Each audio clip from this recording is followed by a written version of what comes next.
SP గారు బాడీని తీసేయమని message పంపించారు. ఎస్పీ గారు స్పాట్ కు వచ్చి ఇన్వెస్టిగేట్ చేయమని సీఎం గారు ఆర్డర్. చనిపోయిన అమ్మాయి భర్త బై ఎలక్షన్స్ లో పోటీ చేసే వ్యక్తి. అతను ఎలక్షన్ లో గెలవడానికి ఇదో సింపతి. చనిపోయాక ఇంకా చేసేదే ఉంటుంది సార్. సరే, నువ్వు జీప్ స్టార్ట్ చేయి, ఇంటి వరకు వెళ్ళి రావాలి.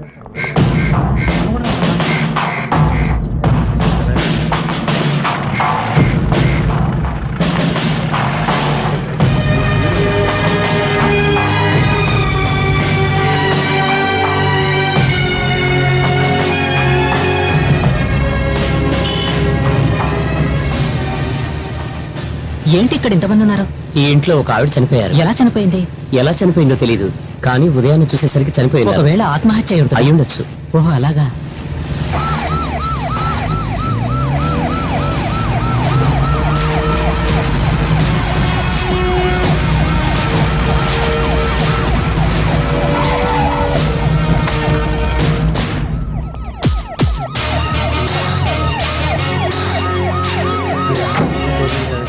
సార్,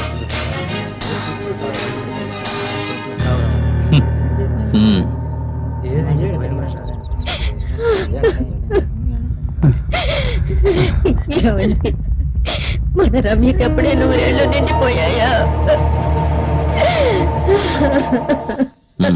ఎప్పుడు వచ్చారు? కాసేపు అయింది, పని ఉంది, బయలుదేరుతాను. వాళ్ళెవరు? చనిపోయిన అమ్మాయి వాళ్ళ తల్లిదండ్రులు సార్. రమ్య తండ్రి ప్రభాకర్ రావు గారు, తల్లి గీత గారు. అక్కడ కూర్చున్న అబ్బాయి ఎవరు? తెలియదు సార్, చనిపోయిన రమ్య గారి కజిన్ బ్రదర్ సార్.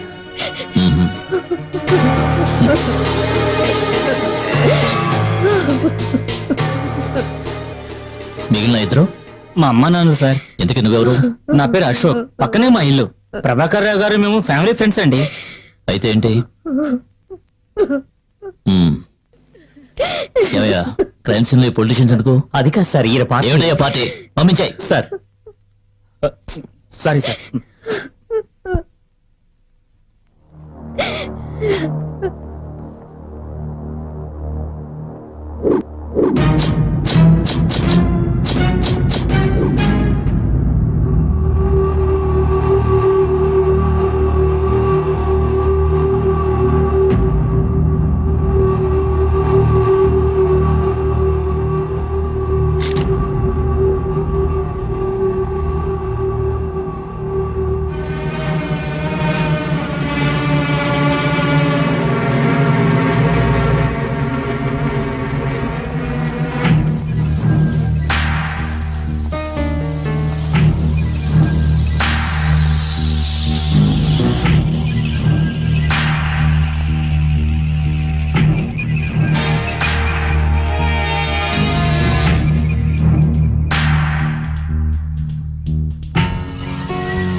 ఏమిటిది?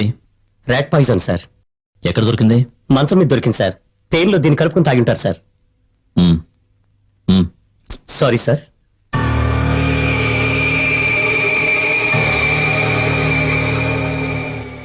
నాకు ఫోన్ చేసినప్పుడు లెటర్ అయితే దొరకలేదని చెప్పారు. అవును సార్, ప్రిలిమినరీ ఇన్వెస్టిగేషన్ లో దొరకలేదు సార్. మేము ఈ టేబుల్లోని డ్రాలో వెతికినప్పుడు ఒక బుక్ లో ఉంది సార్. ఇంతకీ బాడీని ఎవరు ఐడెంటిఫై చేశారు? ఈనేట్ సార్. ఈమె ఇంటి పని మనిషి సార్. కాస్త ముందుకు రండి. నువ్వు ఇక్కడే ఉంటావా? లేదు, నా పని అయ్యాక ఇంటికి వెళ్ళిపోతాను. సార్ లేనప్పుడు మాత్రం రాత్రులు ఇక్కడే ఉంటాను. రాత్రి నువ్వు ఇక్కడే ఉన్నావంటే సార్ రారని నీకు ముందే తెలుసా? సార్ రారని చెప్పి రమ్య మేడం రాత్రికి నన్ను ఇక్కడే ఉండిపోమని చెప్పారు. సార్ లేనప్పుడు ఇక్కడే ఉంటానని చెప్పావుగా. నేనున్నప్పుడే సార్ వచ్చారు.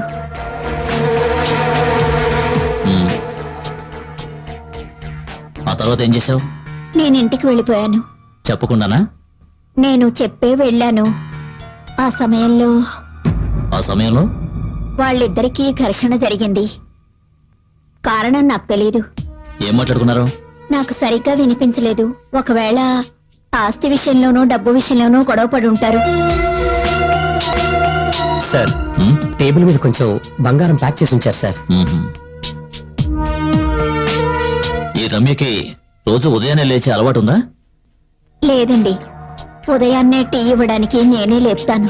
మరి ఉదయాన్నే నువ్వు లోపలికి ఎలా వస్తావు? రాత్రి నేను ఇంటికి వెళ్ళేటప్పుడు తాళం వేసుకుని వెళ్ళిపోతాను. నా దగ్గర ఒక తాళం ఉంది. మళ్ళీ ఉదయాన్నే వచ్చి తలుపులు తెరుస్తాను. మామూలుగా ఆవిడ ఎప్పుడు లేస్తారు? ఆవిడ మామూలుగా ఆలస్యంగానే లేస్తారు. నేను ఉదయం 6 గంటలకు వస్తాను. మేడం గారిని నిద్ర లేపకుండా నా పని నన్ను చేసుకోమని చెప్పారు. ఎవరు చెప్పారు? మోహన్ గారు.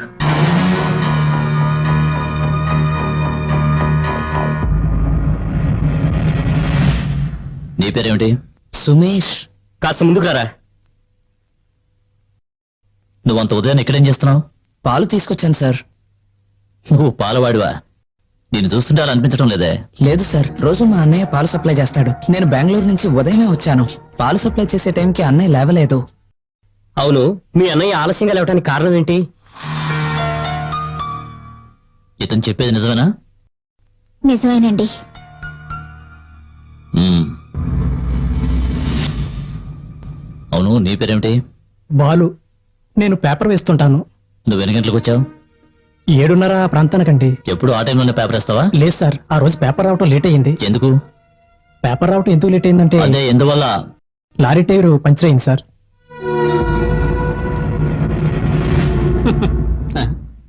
తమరి నామధేయం? త్రినాథ్ని. నేనే పోలీసులకు ఫోన్ చేసి చెప్పాను. ఓహో, ఈ ఏరియాలో ఏం జరిగినా నీకే ముందు తెలుస్తుందన్నమాట. లేదు సార్, పక్కింట్లో. ఇక్కడి నుంచే ఫోన్ చేసావా? అవును సార్. ఇంకెవరికి ఫోన్ చేసావు? వేరే ఎవరికి చేయలేదు సార్. మ్మ్. ఉదయం ఏం జరిగిందో వివరంగా చెప్తావా?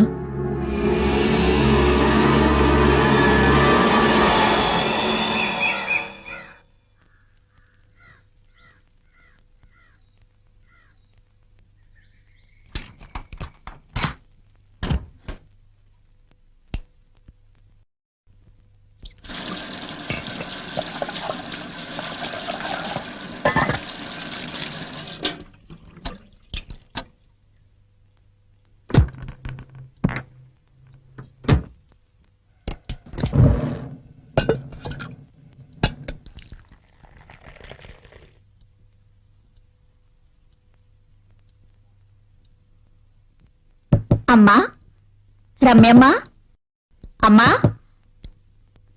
రమ్యమ్మ, అయ్యగారు, అయ్యగారండి, రమ్యమ్మ గారు.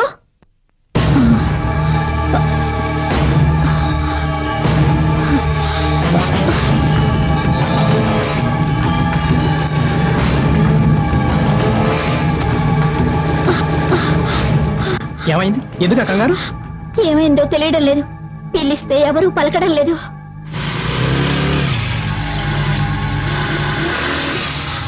Hi, good morning.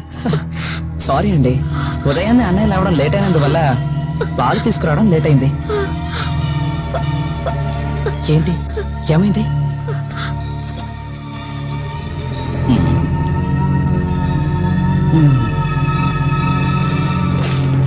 ఏంటి అక్కడ నిలబడిపోయావు? మిగతా వాళ్ళ ఇంట్లో పేపర్లు వేయవా?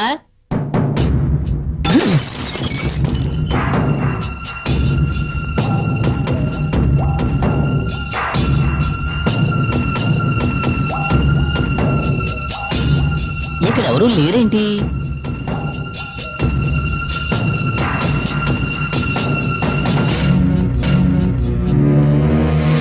ఏంటి, ఏమైంది? లోపల ఎవరు కనిపించడం లేదు. నిన్న రాత్రి నేను ఇంటికి వెళ్ళేటప్పుడు వాళ్ళిద్దరూ ఉన్నారు. ఆ తర్వాత ఏం జరిగిందో మనకు తెలియదు కదా. నిన్న రాత్రి 8 గంటలకి మోహన్ బైక్ లో బయటికి వెళ్ళాడు. రమ్య ఇంట్లోనే ఉంది. రాత్రి 11 గంటలైనా మోహన్ ఇంటికి రాలేదు. ఒకవేళ వచ్చుంటే బైక్ శబ్దం నాకు వినిపించదు కదా. ఇక్కడ ఆడ మనిషి కాళ్ళు కనిపిస్తున్నాయి. నేల మీద పడుకుని ఉన్నారు. ఎక్కడ ఎవరు కనిపించట్లేదే.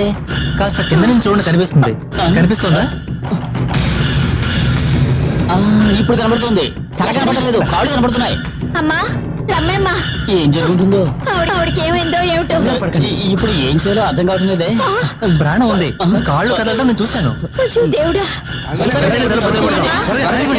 రమ్మేమ్మా.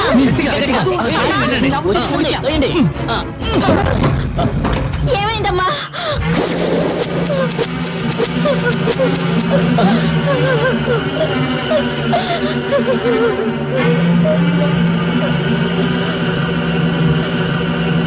ప్రాణం పోయింది. దేవుడా అమ్మగారిని తీసుకెళ్లిపోయావు. నువ్వే కదా బ్రతుకుందని చెప్పావు.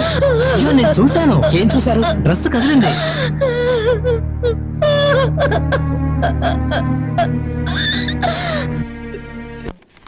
ఒక అనుకోని దుర్ఘటన జరిగిన ఇంటి నుంచి పోలీసులకు ఇన్ఫార్మ్ చేసిన తర్వాత ఆ ఫార్మాలిటీస్ ఏమిటో నీకు తెలుసా? ఆవిడకి ప్రాణం ఉందని మా వాడు చెప్పాడు. అందుకే హాస్పిటల్ తీసుకెళ్లి చెక్ చేయించాలని మాకు అనిపించలేదు. ప్రాణం ఉందని ఎవరు చెప్పారు? వాడు ప్రాణభయంతో పారిపోయాడు. వాడేంట్రా? తెలీదు సార్. తెలీదా? అవును సార్, స్టేషన్ కి ఫోన్ చేయాలని నేను ఆ రూమ్ లోకి వెళ్ళాను. మిగతా వాళ్ళందరూ అప్పుడు ఇంట్లోకి వచ్చారు కదా. ఆ, అతన్ని ఇంతకు ముందు ఎప్పుడైనా చూసారా? లేదు సార్. ఫోన్ చేసిన తర్వాత నువ్వేం చేస్తున్నావు? ఇంటికి తాళం పెట్టి వెళ్ళిపోయాను సార్.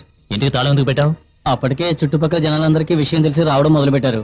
వచ్చిన వాళ్ళందరూ ఇంట్లోకి వెళ్ళడం మంచిది కాదని. ఓహ్, అబ్బో, నువ్వేమైనా సెక్యూరిటీ గార్డు అనుకుంటున్నావా? అయితే మీరెవరూ ఆ వ్యక్తిని గమనించలేదు. ఆ? అవును సార్, అప్పుడున్న పరిస్థితుల్లో ఎవరూ ఆ విషయాన్ని గమనించలేదు. Excuse me please. వీళ్ళందరూ అడ్రస్ తీసుకుని పంపించేయండి. Sir.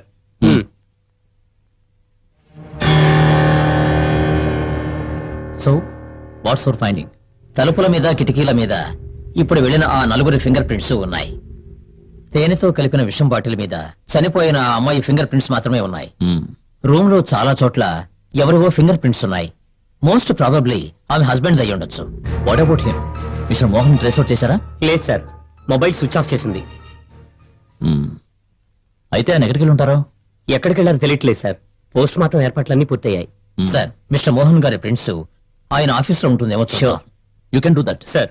Shall I leave now sir?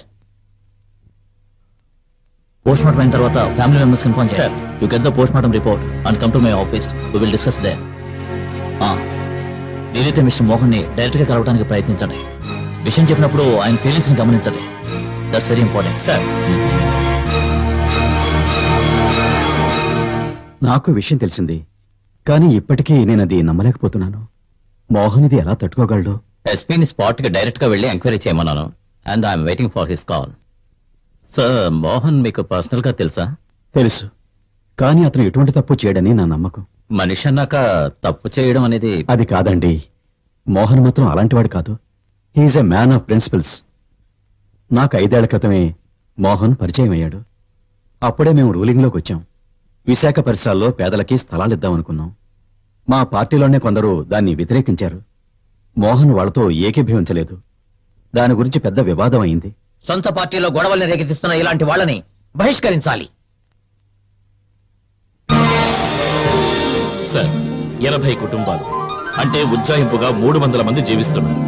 మారి మారి వస్తున్న రాజకీయ నాయకుల వాగ్దానాలే తప్ప వారికి మంచి చేసిన వారట ఎవరూ లేరు. వారి గురించి ఆలోచించింది లేదు. సార్, కూలి పని చేసుకుని జీవిస్తున్న కష్టజీవులు తలదాచుకోవడానికి వారికున్న ఏకైక ఆస్తి ఆ పూరి గుడిసెలు మాత్రమే. వాటిని నేలమట్టం చేసి వారిని నడిరోడ్ల నిలబెట్టి ఇక్కడ ఎవరు ఫ్యాక్టరీ నిర్మించడం అక్కర్లేదు, అందుకు మేము అంగీకరించము కూడా. సార్, ఈ ఫ్యాక్టరీ మన ఊళ్ళో మొదలు పెడితే ప్రజలకే కాకుండా మన పార్టీకి కూడా మేలు జరుగుతుంది. అవును మరి. ఆ కాలనీలో నివసించే వాళ్ళలో 90% పైగా అపోజిషన్ పార్టీకి సంబంధించిన వాళ్ళు. స్థలం కేటాయించే సమయంలో ఆ కాలనీ వాళ్ళు ఆయనకు ఎదురు తిరుగుతారు. ఆ తర్వాత వచ్చే జనరల్ ఎలక్షన్స్ లో వాళ్ళందరి ఓట్లు మనకి సానుకూలంగా మారతాయి. సార్, ఇలా చేయటం వల్లే రాజకీయ నాయకుల మీద ప్రజలకి నమ్మకం పోయింది. వంతులు వేసుకుని రాజకీయ నాయకులు మోసం చేయడం వల్లే ప్రజలకి మనం అంటే అసహ్యం కలుగుతోంది. రాజకీయం ఒక చదరంగం లాంటిది మిస్టర్ జాన్. మన తెలివితేటలతో ఎదుటి వాళ్ళను ఎలాగైనా దెబ్బతీయాలి. గెలిచేవాడిని వెన్నుపోటు పొడిచేవాడే రాజకీయ నాయకుడు. లేదు సార్, ఆ రోజులు మారిపోయాయి. ప్రజలిప్పుడు తెలివి మీరిపోయారు. మన రాష్ట్రంలోని ప్రజలకు స్వయం ఉపాధి కల్పిస్తామంటూ కళ్ళబొల్లి మాటలు చెప్పి వారిని దోచుకుంటున్న విషయం అందరికీ తెలిసిపోయింది. స్వలాభాల కోసం కొత్త పార్టీలను సృష్టించి నీతి తప్పి నడుస్తున్న రాజకీయ నాయకుల్ని జనం తరిమి కొడుతున్నారు. అది మనం గుర్తుంచుకోవాలి. జనాన్ని మరచి మనం ప్రవర్తిస్తే వాళ్ళు ప్రతిఘటిస్తారు, ప్రతీకారం తీర్చుకుంటారు. ఆ సంఘటన జరిగిన తరువాత మోహన్ కుమార్కి శ్యామిలికి మధ్య విభేదాలు తలెత్తాయి. జరిగిన జనరల్ ఎలక్షన్లో మోహన్ కుమారు నామినేట్ అయ్యాడు. ఆ సమయంలో మోహన్ తీసుకున్న నిర్ణయం నా మనసుని హత్తుకుంది. వద్దు సార్, నాకు ఈ సీటు వద్దు. మోహన్, ఏమిటసలు నీ మొండితనం? ఒక్కొక్కరు సీట్ సంపాదించడం కోసం ఎన్నో అడ్డమైన పనులు చేస్తున్నారు. వాళ్ళ స్వార్థం కోసం పార్టీని రెండుగా చీల్చేస్తున్నారు. ఒక ఎమ్మెల్యేగా ఉన్న నన్ను మంత్రిని చేస్తానన్నందుకు నాకు సంతోషంగానే ఉంది. కానీ నాకంటే సీనియారిటీ అర్హత ఉన్నవాడు పార్టీలో ఉంటుండగా నాకే సీట్ ఇవ్వడం అంత మంచిది కాదు సార్. ఇంతకు నువ్వు అనేది ఎవరి గురించి? ఇబ్రహీం సార్. పార్టీ కోసం అహర్నిశలు పాటుపడుతున్న ఆ మంచి వ్యక్తిని మనం విస్మరించకూడదు సార్. నీలాంటి వాడు ఉండటం మా పార్టీకి గర్వకారణం. నువ్వు live example. I'm proud of you. Mohan సత్ప్రవర్తనతో ఇబ్రహీం గారు చాలా సంతోషపడ్డారు. ఆ తర్వాత 2 నెలల్లో మోహన్కి పెళ్ళయింది. ఈ మధ్యన ఇబ్రహీం గారు హార్ట్అటాక్తో చనిపోవటం వల్ల ఆ పోస్టుకి తగిన వారు ఎవరని అందరం ఆలోచించాం. పార్టీలో కొంతమంది వ్యతిరేకతను తెలియజేసినా మోహన్కి ఆ స్థానాన్ని ఇవ్వాలని మేము నిర్ణయించాం. అప్పుడు బై ఎలక్షన్స్ లో మోహన్ నిలబడ్డాడు. అతన్నిప్పుడు నేరస్తుడని చెప్తున్నారు. I can't believe this.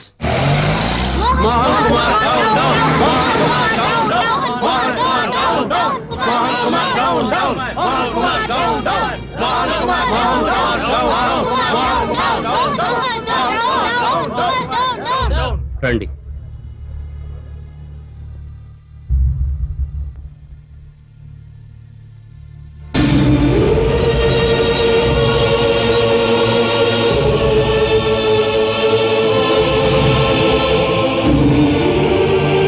ఎవరైనా హాస్పిటల్.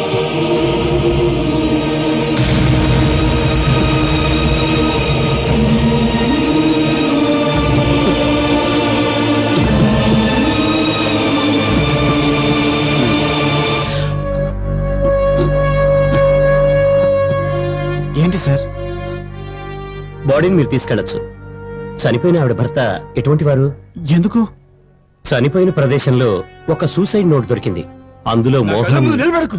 పో బయటికి. నేను వద్దు, నువ్వు ఇంకేం చెప్పకు. ఈ క్షణం నుంచి నా కంట పడకు. పో బయటికి పో. వద్దు, నన్ను వద్దు. నా కూతురు కంటి పాపలా చూసుకున్నాను. దాన్ని చంపేశావు కదరా. నా కంటి ముందు నిలబడకు. పోరా. బయటికి పో. వాడిని గెంటేయండి.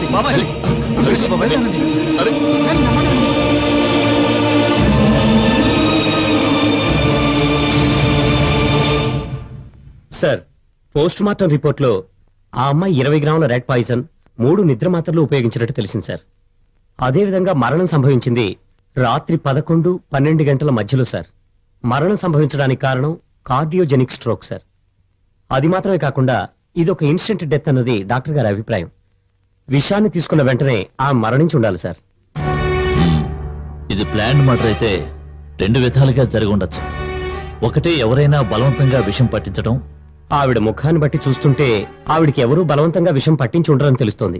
ఒకవేళ ముందుగానే పాలలో విషం కలిపిన తేనెను కలిపి అక్కడ పెట్టుంటే? చనిపోవడానికి ముందు రమ్య పాలు తాగినట్టు పోస్ట్ మార్టం రిపోర్ట్ లో ఉంది. రమ్యకి పడుకునే ముందు పాలు తాగే అలవాటు ఉందని పని మనిషి కూడా చెప్పింది. సార్, తెలియక తాగడం అంటే ఇట్స్ ప్రాక్టికల్లీ ఇంపాసిబుల్.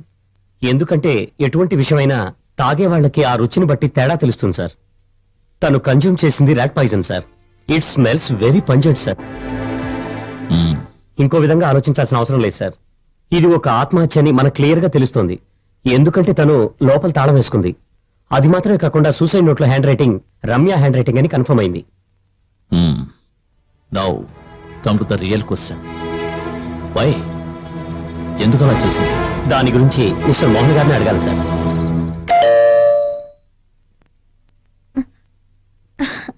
మీరు ఊరికి వెళ్ళలేదా? లేదు, మీరు రారనుకుని జానకిని ఇక్కడే ఉండమని చెప్పాను. రేపు ఉదయాన్నే వెళ్ళాలి. ఇవాళ ఒకతను నాకు డబ్బిస్తా అన్నాడు, కానీ అది చేతికి అందలేదు. అవును, అంత అర్జెంటుగా ఎందుకు? ఇక మీదటే కదా ఖర్చు మొదలయ్యేది. పోస్టర్లు కొట్టించాలి, పబ్లిసిటీకి చాలా ఖర్చు అవుతుంది. జాన్ కూడా ఊరికి వెళతాను అన్నాడు, కానీ డబ్బు లేకుండా వెళ్ళి ఏం ప్రయోజనం? పార్టీ వాళ్ళు ఏమి ఇవ్వలేదా? నామినేషన్ ఫైల్ చేశాం కదా, కాస్త టైం పడుతుంది. ఇంకెవరి దగ్గరైనా ట్రై చేయొచ్చుగా. ట్రై చేయొచ్చు, కానీ రేపదో పెద్ద కమిట్మెంట్ గా మారుతుంది. నేను ఇంతవరకు ఎవరి దగ్గర ఏది కమిట్ అవ్వలేదు. ఇకపై కూడా అలాగే ఉండాలనుకుంటున్నా. ఏమండి, ఈ కాలం రాజకీయాల్లో నీతిగా నిజాయితీగా ఉంటే కుదిరే పని కాదు. నువ్వు నాకేమి రాజకీయాలు నేర్పించక్కర్లేదు. సర్లేండి. ఇప్పటికి కాస్త డబ్బు అరేంజ్ చేయగలిగితే పార్టీ ఫండ్ వచ్చాక తిరిగి ఇచ్చేస్తాను. అయితే ఇప్పుడు ఎవరి దగ్గర అడగాలి? నాన్న దగ్గర అడిగితే? ఆహా, అదేం వద్దులే. ఏ, మా నాన్న ఇచ్చేది డబ్బు కాదా? నిజమే, కానీ ఆ డబ్బు పావుగా మారి నా పేకి చుట్టుకుంటుందని నాకు తెలుసు. అదేంటి? అదేంటో చెప్పినా కూడా నీకు అర్థం కాదులే. ఎందుకంటే మీ నాన్న వక్రబుద్ధిని అర్థం చేసుకునేంతక నీకు ఇంకా తెలివి పెరగలేదు. మీరెప్పుడు మా నాన్నని తప్పు పడుతూ ఉంటారు, అది నాకు అసలు నచ్చదు. అందుకే మీ నాన్నని అడగద్దు అన్నాను. నువ్వు మాత్రం మనసు పెడితే ఈ సమస్య తీరిపోతుంది. ఎలాగా? నీ బంగారం తాకట్టు పెట్టడానికి ఇస్తే చాలు. ఓహో, అయితే మీ మనసులో ఉద్దేశం అదనమాట. మీరు ఏమనుకున్నా సరే నాకు బాధ లేదు, నేను మాత్రం నా బంగారాన్ని ఇవ్వను. నీకు నా మీద నమ్మకం లేదా? ఎలా నమ్మమంటారు? నెల రోజుల్లో తిరిగిస్తానని చెప్పి నా అకౌంట్ లోంచి 2 లక్షల రూపాయలు తీసుకోలేదు, ఇంతవరకు తిరిగి ఇవ్వలేదు. 3 సంవత్సరాలైంది. ఏమండి, నేను ఒకటి చెప్పనా? నా బంగారం మాత్రం మా నాన్న ఇచ్చింది కాదా? అదిస్తే మాత్రం తీసుకుంటారా? ఓహో, గొప్ప తండ్రి. మా నాన్న ఏం చేశారు? ఆయన రాజకీయాల్లో ఉన్నారు, కానీ కుటుంబాన్ని బాగానే చూసుకునేవారు. అంతేకాక మా నాన్న ఏ లోటు చేయలేదు. బట్ ఇప్పుడు మీ నాన్న ఎలా డబ్బు సంపాదించాడో ప్రజలందరికీ కూడా తెలుసు. మీ దృష్టిలో మా నాన్న దుర్మార్గుడే అయి ఉండొచ్చు, కానీ ఆయన నాకు దేవుడు.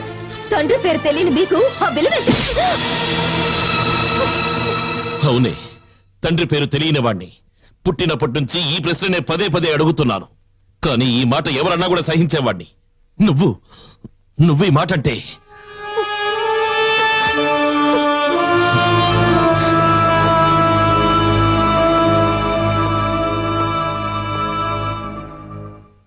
Mister Mohan, you are under arrest.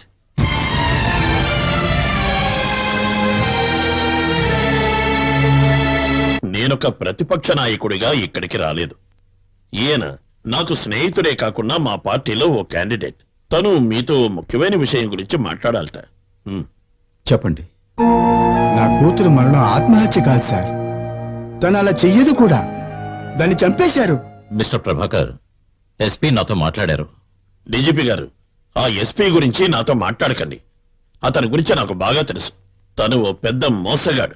ఏమండోయ్, మీరు రాజకీయాల్లోనే ఉన్నారు కదా, అందరికీ ఒకేసారి సాయం చేయమంటే మేం మాత్రం ఎలా చేయగలం చెప్పండి. అందరికీ సహాయం చేయమని నేను చెప్పడం లేదు. మీ సహాయం కోరి వచ్చిన ఇతరికి సహాయం చేయడం అన్నది మీ బాధ్యతని మర్చిపోకండి. ఆయనకి అన్యాయం జరిగిందని ఎవరు చెప్పారు? Sir, SP James Joseph Mohan నిరపరాధని అందరితోటి రహస్యంగా చెప్పిన విషయం నాకు బాగా తెలుసు. నేను ఎవరినో నిందించాలనే ఉద్దేశంతో చెప్పడం లేదు, కానీ నా కూతురు ఎలా చనిపోయిందన్న కారణం ఖచ్చితంగా నాకు తెలియాలి. మిస్టర్ డీజీపీ, మీ ఉద్దేశం ఏమిటి? మిగిలిన వాళ్ళని ఎంక్వైరీ చేస్తే తెలుస్తుంది సార్. ఈ కేసుని మీకిష్టం వచ్చిన ఆఫీసర్కి మీరు అప్పగించకండి, శ్యామ్ ప్రసాద్ గారికి అప్పగించండి. శ్యామే ఇన్వెస్టిగేట్ చేయాలని మీరెందుకంత ఉబరాట పడుతున్నారు? అలా అడిగారు, చాలా బాగుంది. శ్యామ్ ప్రసాద్ గారు ఈ కేసు టేకప్ చేస్తే నిజానిజాలు ఖచ్చితంగా బయటపడతాయి. సరే, మేము ఆలోచిస్తాం. మీరు ఆలోచించుకోండి, కానీ ఒక విషయం మర్చిపోకండి. మా ప్రతిపక్షాల వాళ్ళం ఇంతవరకు ఓర్చుకున్నాం. ఇక ఈ వ్యవహారాల్లో ఏమైనా జరిగితే మేము ఊరుకోం, తెలుసు కదా. అర్థమైందా? సార్, ఒక విధంగా చూస్తే శ్యామ్ ఈ కేసుని టేకప్ చేస్తే మనకు ఉపయోగంగా ఉంటుంది. అంతేకాదు, ప్రతిపక్షాల ఒత్తిడి ఉండదు. పైగా మోహన్ కుమార్ నిరపరాధిని శ్యామ్ నిరూపించగలిగితే అందరూ నమ్ముతారు. ప్రజలకు శ్యామ్ మీద అంత నమ్మకం ఉంది. ఆ విషయం నాకు తెలుసు, కానీ ఈ కేసు విషయంలో శ్యామ్ మీద నాకు నమ్మకం లేదు.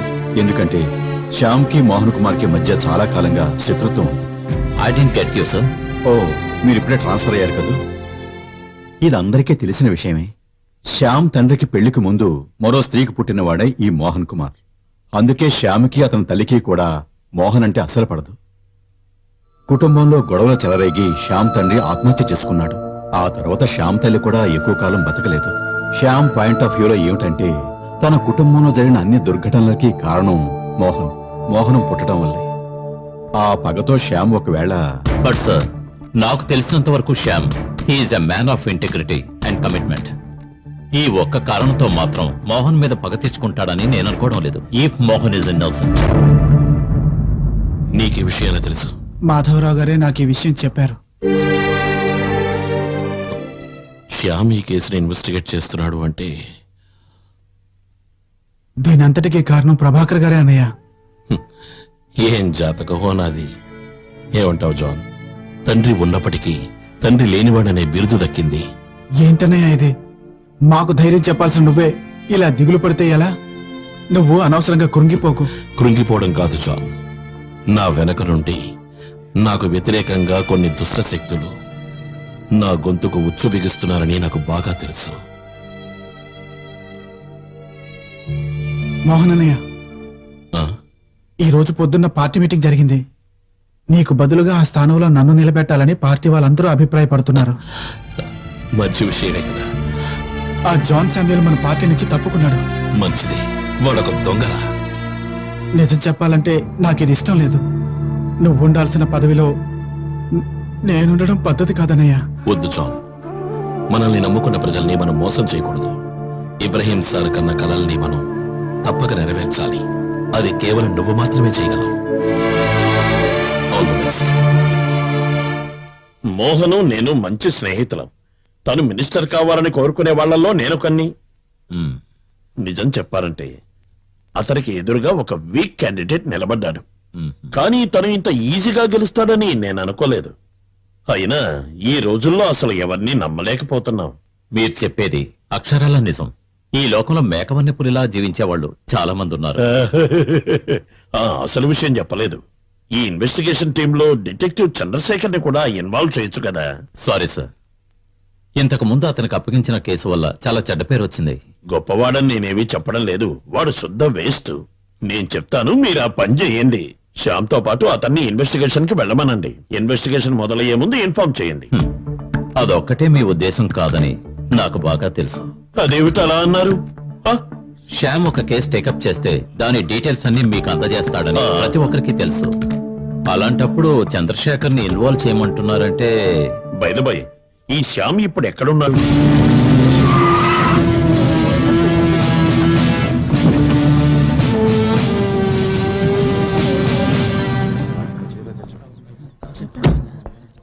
ఈయనెవరు? ఈయన డిటెక్టివ్ చంద్రశేఖర్. ఈయన లుక్స్ అవి చూస్తుంటే డిటెక్టివ్ లా లేడే. లుక్కులోనే కాదు, అతని బ్రెయిన్ కూడా అంతే. ఇతను ప్రతిపక్ష నాయకుడు బామ్మర్ది, అందుకే ఎంత పోస్ కొడుతున్నాడు. సార్, ఏమిటి ఇక్కడ ఎంతమంది ఉన్నారు? పార్టీ మీటింగా లేక సినిమా షూటింగ్? సార్, వీళ్ళందరూ మిస్టర్ శ్యామ్ ప్రసాద్ గారిని కలవాలని. ఆయన కోసం ఎదురు చూడడానికి ఆయన ఏమైనా మెగాస్టారా? Stupid fellows. శ్యాంప్రసాద్ అంటే వీడు శ్యామ్ ప్రసాద్ ఏంటి? వీడు ఒక పనికిరాని వేస్ట్ క్యాండిడేట్.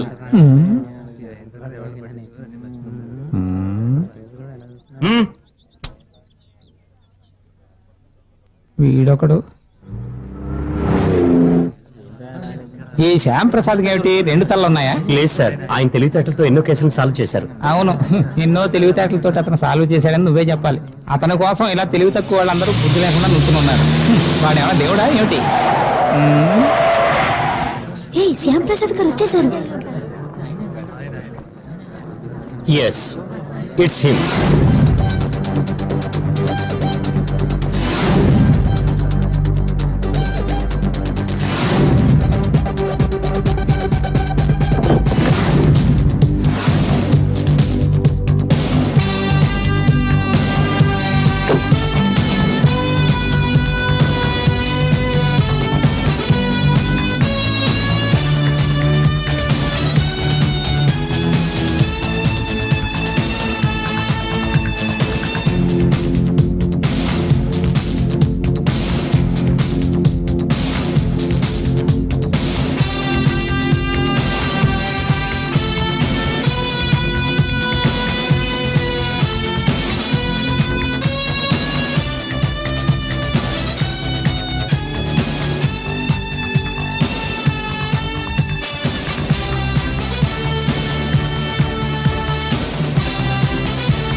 సార్, మీరు చెప్పినట్టుగానే క్రైమ్ సీన్ రీసెర్చ్ చేశాను సార్.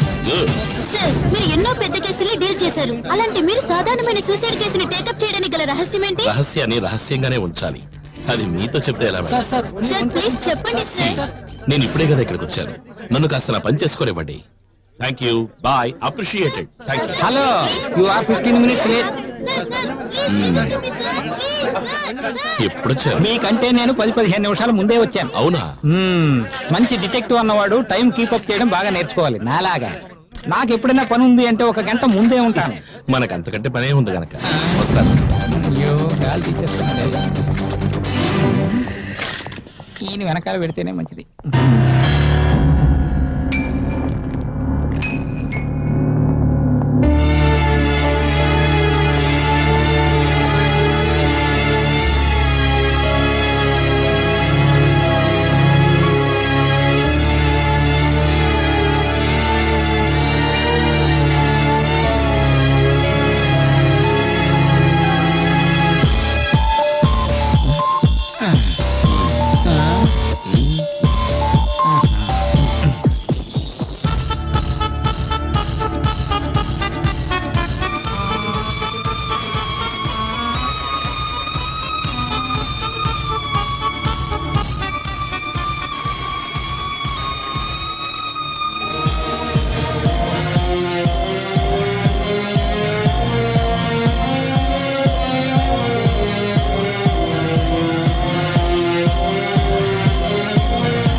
దీన్ని కనిపెట్టడానికి పోలీస్ డిపార్ట్మెంట్ లో ట్రైనింగ్ డాగ్స్ ఎన్నో ఉన్నాయా తెలియదు I'm sorry, you carry on. Okay.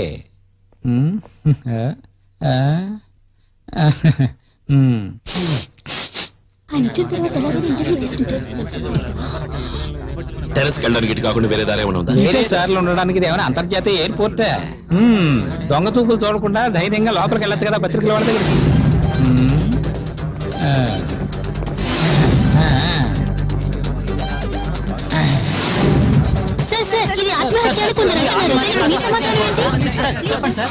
అనుకోండి మిస్టర్ శ్యామ్ ప్రసాద్, మేము కూడా మీలాగే పబ్లిక్ కోసం వర్క్ చేసే సర్వెంట్సే. ఈ కేసు గురించి మేము పబ్లిక్ తెలియజేయాల్సిన డ్యూటీ ఉంది, అవసరం ఉంది. We are there to make them aware of the situation. That's your problem. జనాలు ఆసక్తి చూపించే కేసు ఇది. ఈ కేసుని ఇన్వెస్టిగేట్ చేయడానికి మీరు ఇక్కడికి వచ్చారు. ఇంకా కొన్ని గంటల వ్యవధిలోపుగానే ప్రజలు ఆసక్తితో మా సమాచారం కోసం ఎదురు చూస్తారు. మేము వాళ్ళని తృప్తిపరచనక్కర్లేదా? మీరు వాళ్ళని తృప్తిపరచాలన్నది నా ప్రాబ్లం కాదు, అర్థమైందా? I'm sorry.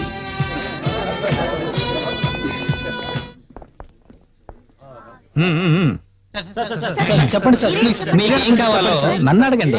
రమ్య గారిది సూసైడ్ కాదు, ప్రీ ప్లాన్డ్ మర్డర్ అని కొన్ని వివాదాలు వినిపిస్తున్నాయి. దీనికి మీ కమెంట్స్? అయ్యో, ఎవరో మీకు తప్పుడు ఇన్ఫర్మేషన్ ఇచ్చుంటారు. ఈ హత్య ఒక ఆత్మహత్య అని నేను ఖచ్చితంగా మీరంత నమ్మకంగా ఎలా చెప్పగలుగుతున్నారు? సారీ, 2 ఫోటోలు కన్నా నేను అనుమతించను. మీకే చెప్పేది. ఏమడిగారు? ఇది ఆత్మహత్య అని మీరు అంత నమ్మకంగా చెప్తున్నారే, ఎలా కనిపెట్టారు? ఇది ఒక క్రైమ్ బ్రాంచ్ వాళ్ళు చేస్తున్నటువంటి పరిశోధనలను బట్టి, విధానాలను బట్టి నేను కనిపెట్టగలిగానంతే. ఇది నా తెలివితేటలతోటి కనిపెట్టినటువంటి మిస్టరీ. ఈ కేసులో నా కన్క్లూషన్ ఇది ఒక ఆత్మహత్యే. బట్ శ్యామ్ ప్రసాద్ గారు ఈ విషయంలో ఎందుకు మౌనం వహించారు? నాలా తెలివైన వాళ్లే సమాధానం చెప్పగలరు, తెలివి తక్కువ వాళ్ళు. యూనో. తీసుకోండి స్టిల్. థ్యాంక్స్.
చూస్తున్నాను సార్, ప్రాబ్లమ్స్ ఏం లేవు. I think we can manage them. వద్దు, సబ్జెక్ట్లో వద్దు సార్. అంతకంటే మోహన్ ని గెస్ట్ హౌస్ కి పంపిస్తే బెటర్. ఇక్కడ పని అయిన వెంటనే ఎస్పీ గారి ఆఫీస్కి వెళ్తాను. ఇంకా ఏం నిర్ణయించుకోలేదు సార్. షూర్ సార్, నేను ఫోన్ చేస్తాను. ఎవరు ఫోన్ చేసింది? డీజీపీ. ఏం మాట్లాడారు? ఏం మాట్లాడాల? నా గురించి అడిగారా? ఏం లేదు. Usual findings: presence of barbiturate, zinc phosphate, pale yellow color islets, kidney failure, contracted muscles, etc. Yet, Shyam, you smell something fishy? నోను, కేసుని కాస్త జాగ్రత్తగా స్టడీ చేయమని high command orders. So usual formalities, that's all. Doctor, I have few doubts. నాకు కూడా. As for forensic reports, Ramya stomach లో sleeping pills and rat poison presence ఉన్నాయి కదా? Am I correct doctor? It's pretty clear. Then my question is, వీటిలో ఏ poison వల్ల రమ్య మరణం సంభవించింది? Rat poison. That's the point. అందులో జింక్ ఫాస్ఫేట్ ఉండడం వల్ల రమ్య మరణించింది. స్లీపింగ్ పిల్స్ లో అంత హెవీ డోసేజ్ ఏమి ఉండదు. అంటే రమ్య నిద్రపోయిన తర్వాత తీసుకుని ఉంటుందంటారా? Come on doctor, answer my question. అది నాకెలా తెలుస్తుంది? మీరే కదా కనిపెట్టాలి. ఈయన ఎక్కడి నుంచి పట్టుకొచ్చారు? అయ్యో, ఇదొక ఇన్సిడెంట్ అయ్యిండొచ్చు అని మీరు చెప్పారని నేను విన్నాను. Yes, but that was an off the record comment. Rat poison తీసుకున్న ఎన్నో కేసులు నేను చూశాను. వెంటనే చనిపోయిన వాళ్ళు కొందరు, కొన్ని గంటల తర్వాత చనిపోయిన వారు కొందరున్నారు. That depends upon the body condition and the amount of poison consumed. ఈ కేసులో రమ్య వెంటనే చనిపోవడానికి కారణం నథింగ్ బట్ కార్డియోజెనిక్ స్ట్రోక్. అందరి మరణం ఒకేలాగా ఉండదు కదా. మీ ఉద్దేశం ఎంత క్వాంటిటీ ఆఫ్ పాయిజన్ కన్స్యూమ్ చేసి ఉండొచ్చు? 10 grams of zinc phosphate. What's your opinion about this quantity? 10 గ్రాములు అంటున్నప్పుడు 5 grams కే మనుషులు చనిపోతారు. 10 grams అంటే చాలా ఎక్కువ డోసేజ్.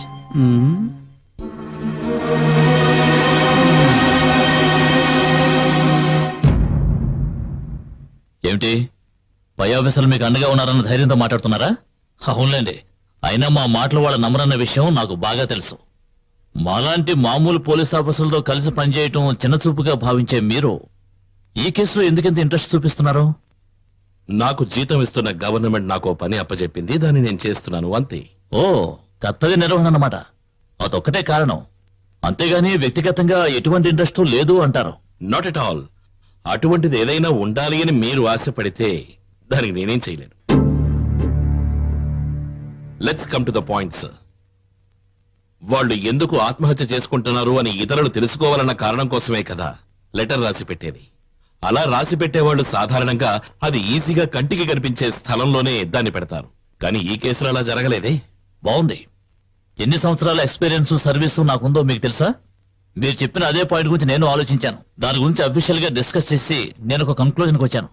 మానసిక క్షోభ వల్ల ఆత్మహత్య చేసుకోవాలనే నిర్ణయానికి వచ్చిన రమ్య ఒక లెటర్ రాసి పెట్టింది. ఆ తర్వాత ఏదో కారణం వల్ల ఆత్మహత్య చేసుకోవాలన్న తన నిర్ణయాన్ని మార్చుకుని జీవితాన్ని గడిపుండొచ్చు. ఆ తర్వాత తన కోపం తగ్గి లెటర్ ఎందుకు అని భావించి తీసుకెళ్లి ఎక్కడైనా దాచుండొచ్చు.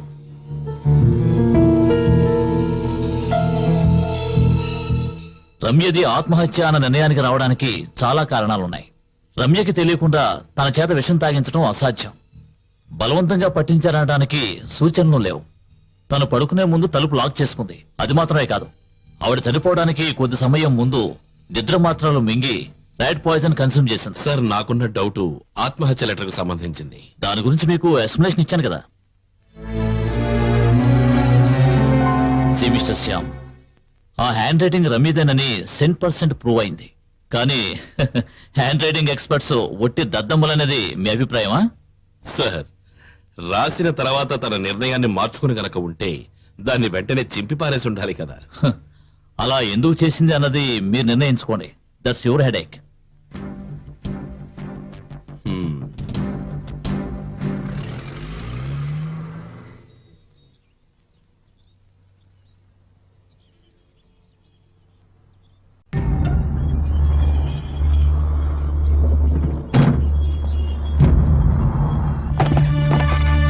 మీరంతా బయటే ఉండండి, ప్లీజ్ కమ్.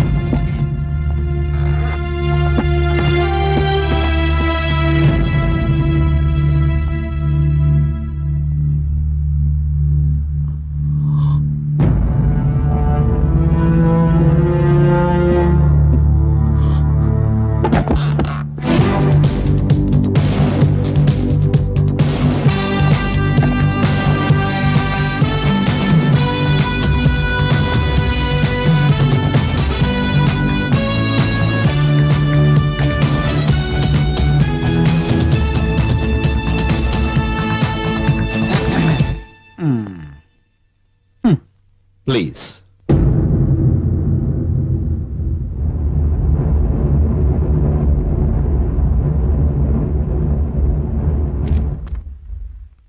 పేరు మోహన్ కుమార్, వయసు 37, father unknown. Mother late professor Saraswati madam, wife late Ramya Mohan. పెళ్లి చేసుకుని 3.5 సంవత్సరాలైనా పిల్లలు లేరు. అసలు పిల్లలు లేకపోవడం ఏమిటి? ఆ? అలా అలా అని కాదు, ఫ్యామిలీ ప్లానింగ్ ఏమన్నా? ఇంత త్వరగా వద్దని నిర్ణయించుకున్నాము. పెళ్లి జరిగి 3.5 సంవత్సరాలు అయింది కదా, ఇంకా లేట్ అయితే రిస్కే. కొన్ని సందర్భాల్లో నాకు కొన్ని కేసులు తెలుసు, అందుకోసం. మిస్టర్ మోహన్, 3.5 సంవత్సరాలు గడిచిన మీ వైవాహిక జీవితంలో సంఘటన జరిగిన రాత్రి తప్ప మీ భార్యాభర్తలు ఇంకెప్పుడు గొడవ పడలేదనే మీరిచ్చిన వాగ్మూలం నమ్మశక్యంగా లేదు. ఎంత అన్యోన్యమైన దంపతులైనా సరే వారి మధ్య చిన్న చిన్న గొడవలు తప్పవు. అవి సహజంగా జరుగుతున్నవి. I think you are lying. No, నేను చెప్పిందంతా నిజమే. Sorry, I cannot believe this and I won't. తెలుసులే, ఎవరు నమ్మినా కూడా నువ్వు మాత్రం నమ్మవని. Excuse me, my name is Shyam Prasad and you have to call me sir. You have to answer my questions. నా గురించి మీ మనసులో ఉన్నటువంటి ఒపీనియన్స్ వ్యక్తపరచక్కర్లేదు. పాత విషయాల్ని మనసులో పెట్టుకుని మాట్లాడటం మంచిది కాదు. పాత విషయాల్ని మనసులో పెట్టుకుని ఇన్వెస్టిగేట్ చేయడానికి వస్తే నేను ఇలాగే కదా మాట్లాడగలను. మిస్టర్ మోహన్ కుమార్, తమరు ప్రసంగాలు చేసినటువంటి సభ కాదు ఇది. ఇక్కడ నేను మిమ్మల్ని అడిగే ప్రశ్నలకి సమాధానం చెప్పక తప్పదు. అది సరైన సమాధానం కాదు. నేను మిమ్మల్ని ఎమోషనల్ బ్లాక్మెయిల్ చేస్తున్నాను అనుకుంటే అది మీ తప్పు. నిజం రాబట్టడానికి నేను ఎంతవరకైనా పెడతాను. నా ముందున్నది ఎవరు ఏమిటి అనే దాని గురించి నేను అస్సలు ఆలోచించను. Because I don't care. You should care because I'm innocent. Oh, you are innocent. I'm sorry, నాకు అది తెలియదు చూడండి. అందుకేనా మరి ఈ విధంగా లెటర్ రాసి ఆత్మహత్య చేసుకుంది మీ భార్య? And your story collapses at this juncture. There are two options. Either you cooperate with me or I'll make you cooperate with me. Is that clear? Is that clear?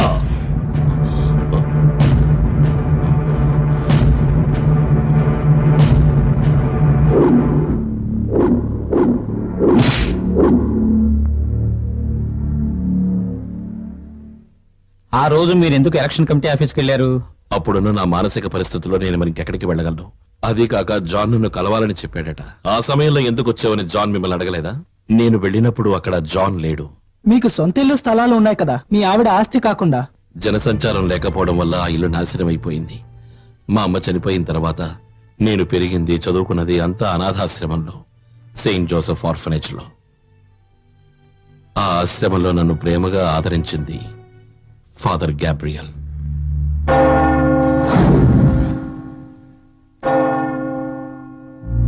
Mohan జీవితం చాలా విషాదంతో అలుముకున్నది. అతన్ని చిన్నప్పటి నుంచి ఆ దేవుడు ఎన్నో కష్టాలు పెట్టాడు. వాడు 12వ ఏట నా దగ్గరకు వచ్చాడు. చదువు మీద శ్రద్ధ ఎక్కువ. టాప్ ర్యాంకర్ గా SSLC రోతలు పాస్ అయ్యాడు. నాకు తెలుసున్న ఓ మంచి స్నేహితులతో చెప్పి ఓ పెద్ద కాలేజీలో జాయిన్ చేశాను. కానీ వాడికో సమస్య వచ్చి పడింది. కారణం ఓ కేసు వల్ల. అది స్పాన్సర్ చేసిన ఆయన కొడుకుని. మోహన్ కాలేజీకి వెళ్ళడం మానేశాడు. అసలు ఏం జరిగింది ఆ గొడవలో? వాడి జీవితంలో జరిగిన ప్రతి సంఘటన వాడి మనస్సుని గాయపరిచాయి. అలాంటి ఎన్నో సందర్భాల్లో వాడిని నేను ఓదారుస్తూ ఉండేవాడిని. విధి వాడి జీవితంతో ఆడుకుంది శ్యామ్. వాడి జీవితంలో మార్పు రావాలని నేను కోరుకున్నాను. అందుకే వాడిని నేను కౌన్సిలింగ్ కి పంపించాను. ఆ తర్వాత వాడి జీవితం మలుపు తిరిగింది. పోస్ట్ గ్రాడ్యుయేషన్ ఫస్ట్ క్లాస్ లో పాస్ అయ్యాడు. ఓ కాలేజీలో విజిటింగ్ లెక్చరర్ గా చేరాడు.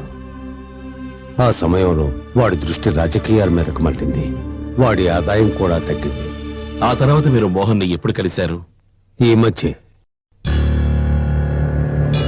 జైల్లో కలిశాను. మోహన్ మీతో ఏం చెప్పాడు? ప్రత్యేకించి ఏం చెప్పలేదు. నా ఆరోగ్యం గురించి అడిగాడు. అతన్ని మీరేమీ అడగలేదా? వాడి కళ్ళల్లో ఎన్నడూ చూడని భయాన్ని చూశాను. ఎందుకని మీరు అతన్ని అడగలేదా? Because of you. వాడికి నువ్వంటే చాలా భయం. Okay, thank you father. God bless you. Shyam. Yes father. నేను మోహన్ ను సపోర్ట్ చేయడం లేదు. తన మనస్తత్వం గురించి చెప్పాను. తెలుసో తెలియకో మీ నాన్న చేసిన తప్పుకి మీ ఇద్దరూ శిక్షణ భవిస్తున్నారు. కానీ మోహన్ జీవితం అంతా ప్రజలకు సేవ చేస్తూ గడిపేయాలనుకుంటున్నాడు. శ్యామ్, నీకెప్పుడూ ఆ పరిస్థితి ఎదురవ్వలేదు. అనుభవించే వాళ్ళకే ఆ బాధ తెలుస్తుంది. ఒకవేళ మోహన్ నిరపరాధి అయితే అతనికి శిక్ష పడడం న్యాయం కాదు. శ్యామ్, మోహన్ జీవితంలో ఎన్నో కష్టాలు అనుభవించాడు. ఇప్పటికైనా మోహన్ గురించి నీకు అర్థమై ఉంటుందనుకుంటాను.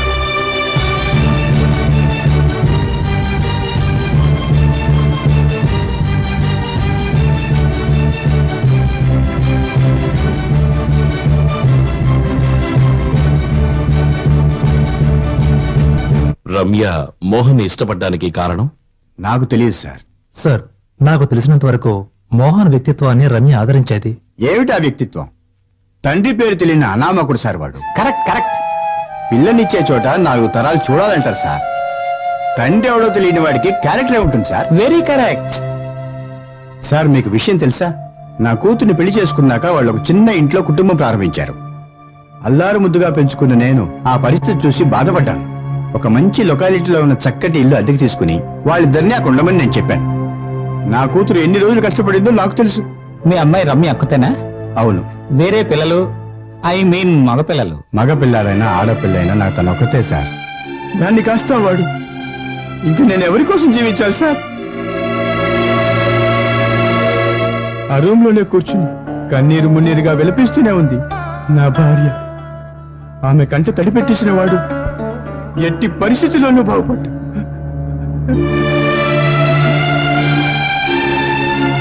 సార్, మీరు తప్పుగా అనుకోకండి. రమ్య గురించి మాట్లాడేసరికి బాబాయ్కి బాధ కలిగింది. మీకు కావాల్సిన వివరాలు నేను చెప్తాను. మీరు? నా పేరు సురేష్. రమ్యకి కజిన్ బ్రదర్ని. నేను రమ్యకి పెదనాన్న కొడుకుని. ఇక్కడ ఏం చేస్తుంటారు? నేను ఇక్కడ బాబాయ్కి బిజినెస్ లో సహాయం చేస్తూ ఉంటాను. ఓ, అసిస్టెంట్. సురేష్, మీరు పొలిటీషియనా? అది కాదు, కానీ రాజకీయాల్లోనూ మీరు సహాయం చేస్తూ ఉంటారు. అవును. అయితే మీరు ఆలినాలుగా సహాయకర్త అన్నమాట. అటువంటిది ఏమీ లేదు. ఏమీ లేకపోవడం ఏమిటి? అది కాదు, రమ్య చనిపోయిన తర్వాత బాబాయ్ని దగ్గర నుండి చూసుకుంటున్నాను. కోట్ల కొద్దీ ఆస్తున్న వాళ్ళని చూసుకోవడానికి ఒక డమ్మీగాడు ఒకడు ఉండాలి కదా, అంతే కదా? రమ్య వ్యక్తిగా ఎటువంటి వారు? ఐ మీన్ ఆమె యొక్క నేచర్? బేసికల్లీ చాలా సాఫ్ట్ టైప్, బట్ తనకి బాగా మొండితనం ఎక్కువ. రమ్య వివాహం was it an arranged marriage? అదొక అరేంజ్డ్ లవ్ మ్యారేజ్ అని చెప్పొచ్చు సార్. రమ్య కాలేజీలో డిగ్రీ చేసేటప్పుడు మోహన్ గారు అదే కాలేజీలో లెక్చర్ గా చేసేవారు. ఇద్దరి మధ్య పరిచయం ఏర్పడింది. కొన్నాళ్ళ తర్వాత వాళ్ళిద్దరి మధ్య ప్రేమ పెరిగింది. బాబాయ్ రమ్యకి పెళ్లి చేస్తానన్నప్పుడు తను మోహన్ చేసుకుంటానంది. అది తెలిసిన వెంటనే మేమందరం ఆశ్చర్యపోయాం. ఈ విషయం తెలిసి బాబాయ్ చాలా కోపడ్డారు. ప్రభాకర్ గారికి ఈ వివాహంలో ఇష్టం లేదా? అవును సార్. కారణం పూర్తిగా తెలియదు. ఓ రాజకీయ నాయకుడిని పెళ్లి చేసుకుంటే నువ్వు సుఖపడలేవని బాబాయ్ చెప్పారు. అదే కాకుండా మోహన్ తండ్రి ఎవరో తెలియపోవడం కూడా పెద్ద ఇష్యూ అయింది. అందుకే రమ్య తనని పెళ్లి చేసుకోవడం బాబాయ్కి ఇష్టం లేదు.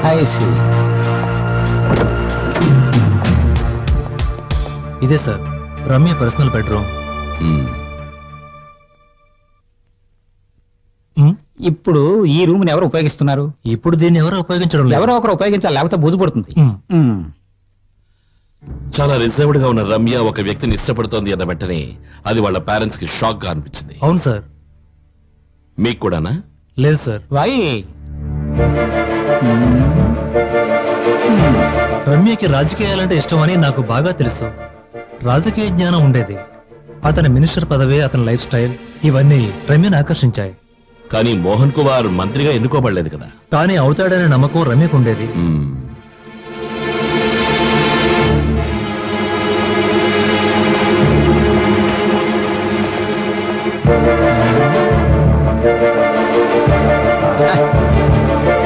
ప్రభాకర్ గారికి ఇష్టం లేదు అని చెప్పారు కదా, ఆయన ఎంతవరకు వ్యతిరేకించారు? జరిగింది ఏంటంటే మోహన్ కి రమ్యకి పెళ్లి జరిపించమని జాన్ అనే అతను వచ్చి అడిగాడు. అతను వచ్చినప్పుడు రమ్య లేదు. బాబాయ్ జాన్ ని నోటుకొచ్చినట్టు తిట్టి పంపించేశారు. ఆ విషయం రమ్యకి తెలిసాక చాలా పెద్ద గొడవైంది. నాకేం తెలుసు, బాబాయ్కి ఇష్టం లేదని తిరిగి పంపించేశారు. నా దగ్గర మర్యాదకైనా ఓ మాట చెప్పాలి కదా. వెంటనే పెళ్ళొద్దని చెప్పావు కదా. కానీ ఈ ప్రపోజల్ నాకు నచ్చింది. నాకేమాత్రం నచ్చలేదు. ఉద్యోగం సద్యోగం లేని రాజకీయవేత్త కాదు నాకు కావాల్సింది. మంచి హైలీ క్వాలిఫైడ్ పర్సన్ నాకు అల్లుడుగా రావాలని నా ఉద్దేశం. నేను వద్దన్నానుగా. ఏంటి రమ్య ఇది? నాన్నతో ఎలాగైనా మాట్లాడేది? చూడు తల్లి, ఈ రాజకీయ నాయకుల గురించి నీకు అస్సలు తెలియదు. వాళ్ళ ప్రొఫెషన్ అసలు స్థిరమైందే కాదు. అసలు ఏనాడు ఇంటి పట్టున ఉండరు. అది మాత్రమే కాదు, వచ్చిన సీట్ని కాల్దన్నుకుని ఆదర్శవంతుల్లా తిరుగుతున్నాడు ఆ మోహన్. అటువంటి వాడిని పెళ్లి చేసుకుని నువ్వు సుఖపడలేవు. ఎన్ని కష్టాలు వచ్చినా నేను ఎదుర్కొంటాను. వాడిని చేసుకోవడానికి నేను ఒప్పుకోను. నేను మేజర్ అయిన ఒక ఆడపిల్లని, ఏం చేయాలో నాకు తెలుసు. ఏదో మొండి ధైర్యంతో రమ్య అలా మాట్లాడింది. బాబాయ్ పిన్ని కృంగిపోయారు. అప్పుడు రమ్య కాలేజీలో చదివేదా? అవును, డిగ్రీ ఫైనల్ ఇయర్. తను చదువు పూర్తయ్యేంత వరకు పెళ్లి చేసుకోనని చెప్పిన రమ్య వెంటనే పెళ్లి చేసేసుకుంది. ప్రభాకర్ గారు దానికి సమ్మతించారు కదూ? బాబాయ్ ఒప్పుకోలేదు సార్. రమ్య అలా చేసిన తర్వాత తననెప్పుడు ఇంటికి రావద్దని, తన ముఖం చూడొద్దని బాబాయ్ తనతో గట్టిగా చెప్పారు. Okay, thanks for the information. Thank you. Thank you. నా గాలి తీసేసాడే.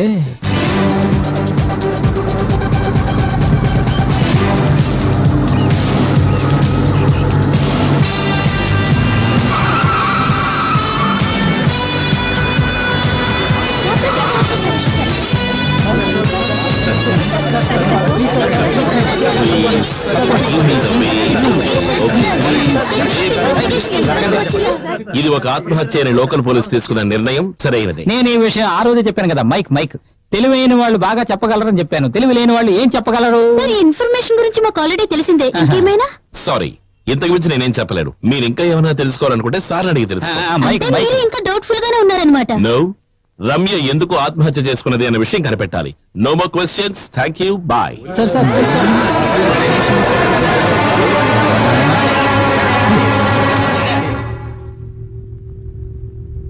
సార్, రమ్య గారు ఆత్మహత్య చేసుకున్నారని ఈ లెటర్ ద్వారా ప్రూవ్ అయిందిగా. మరి ఇంకెందుకు సార్ మనం కేసుని ఇన్వెస్టిగేట్ చేయటం? మనం ఇన్వెస్టిగేట్ చేస్తున్నది దాని గురించి కాదు, దీని గురించి. అన్ని సందేహాల్ని మీడియాతో ఓపెన్ గా చెప్పాలని అవసరం లేదుగా. I'm not sure, but I strongly doubt this letter is fabricated. Sir, Ashok వచ్చేసారు. Let him in. Sir,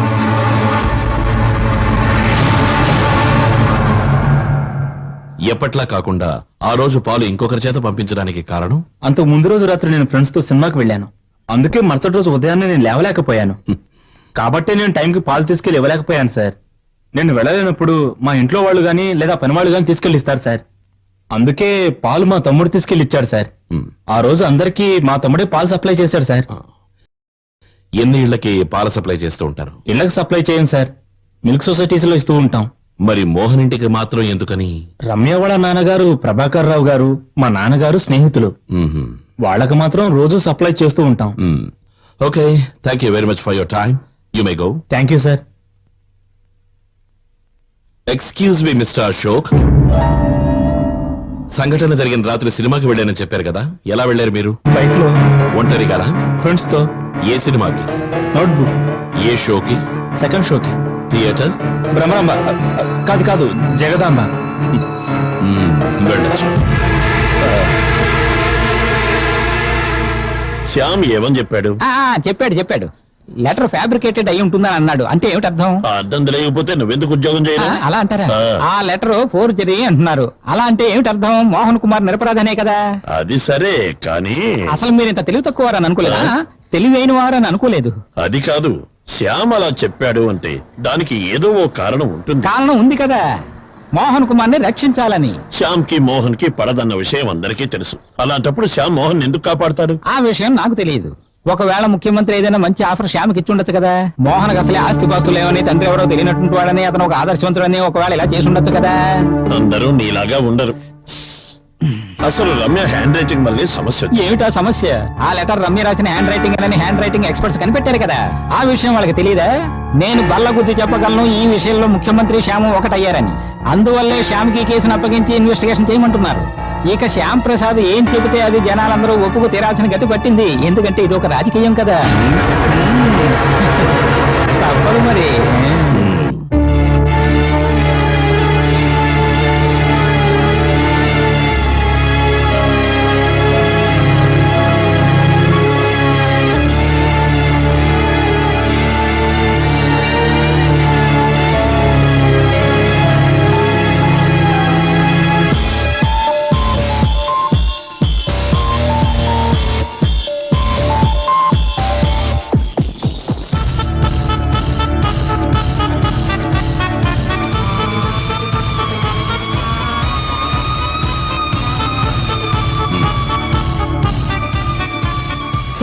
terrace మీద దొరికిన ఫుట్ ప్రింట్స్ తో పాటు రాక్స్ అండ్ పౌడర్ 4 కలిసి ఉన్నాయి.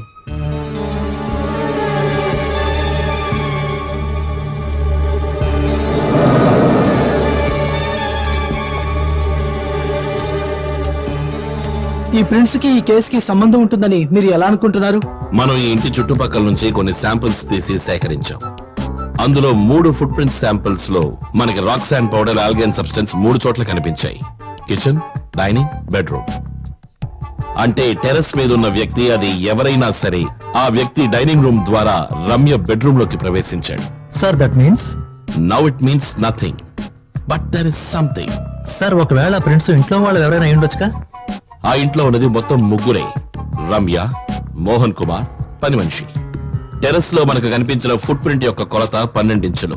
అంటే అది ఖచ్చితంగా మగవాళ్ళు ఉపయోగించే చెప్పుల ప్రింటేనని దృఢమైంది. What's Mohan's foot size? 10 inches. అయితే మరి అది ఇంట్లో వాళ్ళది కాదు. Shyam here. Yeah sir. Okay sir, వెంటనే వస్తాను. ఏంటి sir? Call from headquarters. Basheer sir. Dead బాడీని ముందుగా చూసిన 4 వాంగ్మూలాలు నిజమా కాదా అని తెలుసుకోవాలి. సార్. అరవింద్ సార్. సంఘటన జరిగినటువంటి ఇంటికి చుట్టుపక్కల రాక్ శాండ్ ని టెస్ట్ చేయాలి. Sir. By the time Rajiv, నువ్వు గ్రామంలో ఉన్న కొంతమందిని ఇన్వెస్టిగేట్ చేసి విషయాలు తెలుసు. Yes, sir. Specially Mohan, Ramya and her family. Anything and everything related to them. With due respect sir, ఆత్మహత్య లెటర్లో నాకు అనుమానం ఉంది అని నేను చెప్పింది నిజమైంది. ఇంకా మీరు మా చెవుల్లో పూలు పెట్టడానికి ప్రయత్నించకండి. హ్యాండ్ రైటింగ్ లో తేడా ఉందంటే దానికి అర్థం ఇంకెవరో రాశారనే కదా. అలాంటప్పుడు మోహన్ కుమార్ నిరపరాధనే కదా. ఆ లెటర్ లోని హ్యాండ్ రైటింగ్ రమ్యదనని హ్యాండ్ రైటింగ్ ఎక్స్పర్ట్స్ నిర్ధారణ చేశారు కదా. అంటే హ్యాండ్ రైటింగ్ ఎక్స్పర్ట్స్ తప్పు చేశారన్న మీ ఉద్దేశం? నో సార్, వారు ఎటువంటి తప్పు చేయలేదు. హ్యాండ్ రైటింగ్ ఎక్స్పర్ట్ చెప్పింది నిజమేనంటూ హ్యాండ్ రైటింగ్ మాత్రం ఫోర్జరీ చేశారంటుంటే ఇది ఎలా కుదురుతుంది? ఆ లెటర్ చూసి నాకు కలిగిన కొన్ని అనుమానాలు మీతో చెప్తాను. Just a minute sir.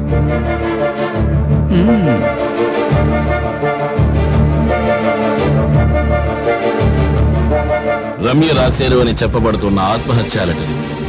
భర్త బాధను తట్టుకోలేక ఆత్మహత్య చేసుకుంటున్నాను అని రమ్య ఈ లెటర్లో రాశారు. సాధారణంగా ఆత్మహత్య చేసుకునే వాళ్ళు ఎందుకోసం చేసుకుంటున్నారో, దాని కారణాలు ఏమిటి అని వివరంగా లెటర్లో రాస్తారు. ఈ లెటర్లో వివరణ ఉంది, కానీ పూర్తిగా లేదు sir. This letter is two short. మరి చచ్చిపోవాలనుకున్న వాళ్ళ నవల్స్ రాస్తారా? మిస్టర్ శ్యామ్, అన్ని డీటెయిల్స్ రాయాలని రూల్ ఏం లేదుగా? లేదు సార్. ఈ బుక్ లో రాసినటువంటి పద్ధతి, ఇందులోంచి ఒక పేజీని ఎగ్జాంపుల్ కోసం తీశారు. This is a home science note book. ఇందులో ఉన్నది పూర్తిగా వెజిటేరియన్ రెసిపీస్. ఇదే విధంగా ఇంకో 2 బుక్స్ రమ్య టేబుల్ మీద కనిపించాయి. ఇందులో ఒక దాంట్లో నాన్ వెజిటేరియన్ రెసిపీస్, మరొక దాంట్లో డెసర్ట్ రెసిపీస్. 3 ఉన్నది ఒకే విధమైన హ్యాండ్ రైటింగ్. ఈ 3 బుక్స్ ని మీరు కాస్త శ్రద్ధగా పరిశీలించాలి.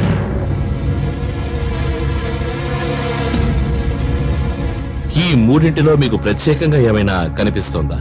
చెప్పండి. నాకు కనిపించింది. Tell me. ఈ ముగ్గురు కూడా మన తెలుగులో నటిస్తున్నటువంటి సూపర్ హీరోయిన్స్ ఫోటోలే కదా. సంఘటన జరిగిన ఇంట్లోనూ రమ్య పుట్టింటిలో ఉన్న పుస్తకాలని పరిశీలించగా నాకొక విషయం అర్థమైంది. చక్కటి హ్యాండ్ రైటింగ్ ఉన్న రమ్య తన బుక్స్ ని ఎంతో శ్రద్ధగా ఉంచుకుంటుంది అని. అదే గనక నిజమైతే మరణం సంభవించిన ఇంటిలోంచి తీసిన ఈ పుస్తకం మాత్రం, ఆత్మహత్య లెటర్ రాసి ఉంచిన ఈ పుస్తకం మాత్రం ఎందుకు ఇలా మడిచి ఉంచారు? It's a folding mark and it's fresh. ఈ అనుమానమే ఆ లెటర్ గురించి ఇంకాస్త తెలుసుకోవడానికి నన్ను ప్రేరేపించింది. And I have got enough evidence to clarify my doubts. Suicide note లో ఉన్న హ్యాండ్ రైటింగ్, ఈ బుక్ లో ఉన్న హ్యాండ్ రైటింగ్ ఒకటే అన్నది నిజమే. హ్యాండ్ రైటింగ్ ఎక్స్పర్ట్స్ ఎటువంటి తప్పు చేయలేదు. బట్ ఈ బుక్స్ రమ్యవి కావు, అదే విధంగా హ్యాండ్ రైటింగ్ కూడా.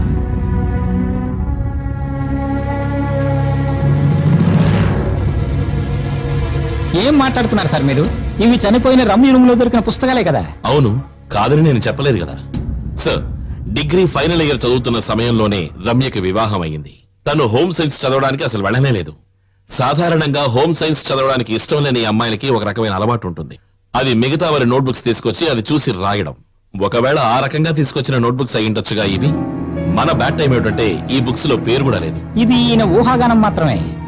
నో, ఇవి నేను రమ్య వాళ్ళ పుట్టింట్లోంచి తీసినటువంటి తన నోట్బుక్స్. ఈ బుక్స్ లో ఉన్న హ్యాండ్ రైటింగ్, రెసిపీస్ లో ఉన్న హ్యాండ్ రైటింగ్ రెండు వేరు వేరు సార్. శ్యామ్, నీ ఉద్దేశం ఏమిటి? Very simple sir. ఏదో అంతుపట్టనే కారణం కోసం రమ్య ఆత్మహత్య చేసుకుంది. మరి ఈ నిందను మోహన్ కుమార్ పైన వేయడానికి ఎవరికి ఏ అవసరం ఉందో తెలియలేదు. హ్యాండ్ రైటింగ్ ఫోర్జరీ చేయగల తెలివైన వాళ్ళు మన దేశంలో ఉంటూ ఉండగా ఇదేమీ వారికి అసాధ్యమైన కార్యం కాదు. కానీ రమ్య హ్యాండ్ రైటింగ్ అనుకుని ఈ రెసిపీ బుక్స్ ఆధారం చేసుకుని వారు రాయడమే వారు చేసినటువంటి తప్పు. ఏదో తప్పు చెప్తున్నాడు. వాడు తెలివైన వాడండి. సార్ సార్ నా మాట వినండి. నాకు ఇంకేం చెప్పొద్దు. ఈ శాస్త్రి నాకు జరగాల్సింది. చూడండి, నేను చెప్పింది నిజమేనని నిరూపిస్తాను. మీరు నా మీద నమ్మకం ఉంచుకుని ధైర్యంగా వెళ్ళండి. నాయనా చంద్రశేఖర, నన్ను ఈ మాత్రం బ్రతకనివా? మీరేం దిగులు పడకండి.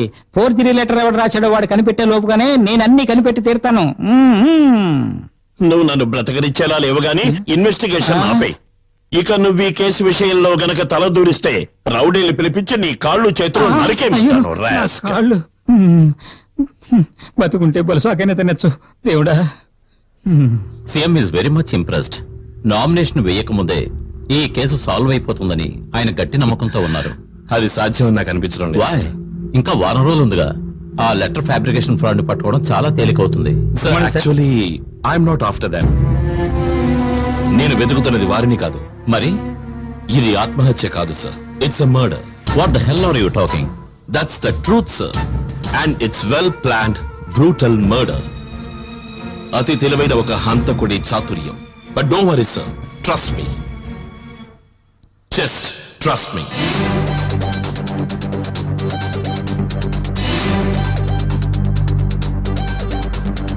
ఆ రమ్య ఎటువంటి వ్యక్తి? I mean her character. చాలా రిజర్వ్ టైప్ సార్. మీరిద్దరూ కలిసి చదువుకున్నారు కదా? అవును సార్. రమ్య నా జూనియర్.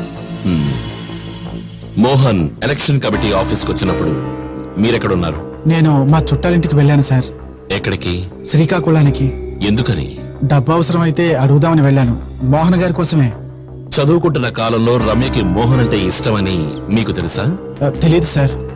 మోహన్ రమ్యని డబ్బు అడగడానికే కదా వెళ్ళాడు. మరి మీకెందుకు ఆశ్రమ? క్యాంపైనింగ్ కి కాస్త డబ్బు అవసరమయ్యి, అదే కాక కొన్ని సంవత్సరాల క్రితం మోహన్ అనే దగ్గర అప్పు తీసుకున్నాను.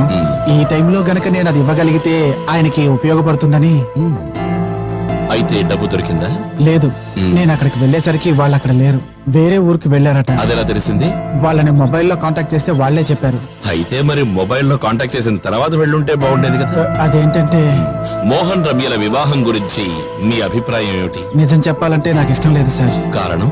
ముఖ్యంగా రమ్య క్యారెక్టర్ ఒక రాజకీయ నాయకుడికి భారీగా ఉండడానికి సరిపడదు. అంతేకాక రమ్య వాళ్ళ నాన్నగారు ప్రభాకర్ గారికి ఉన్న అభ్యంతరం ఏమిటి? ఆయన ఒక స్వార్థపరుడు సార్. మృగంలా ప్రవర్తిస్తాడు.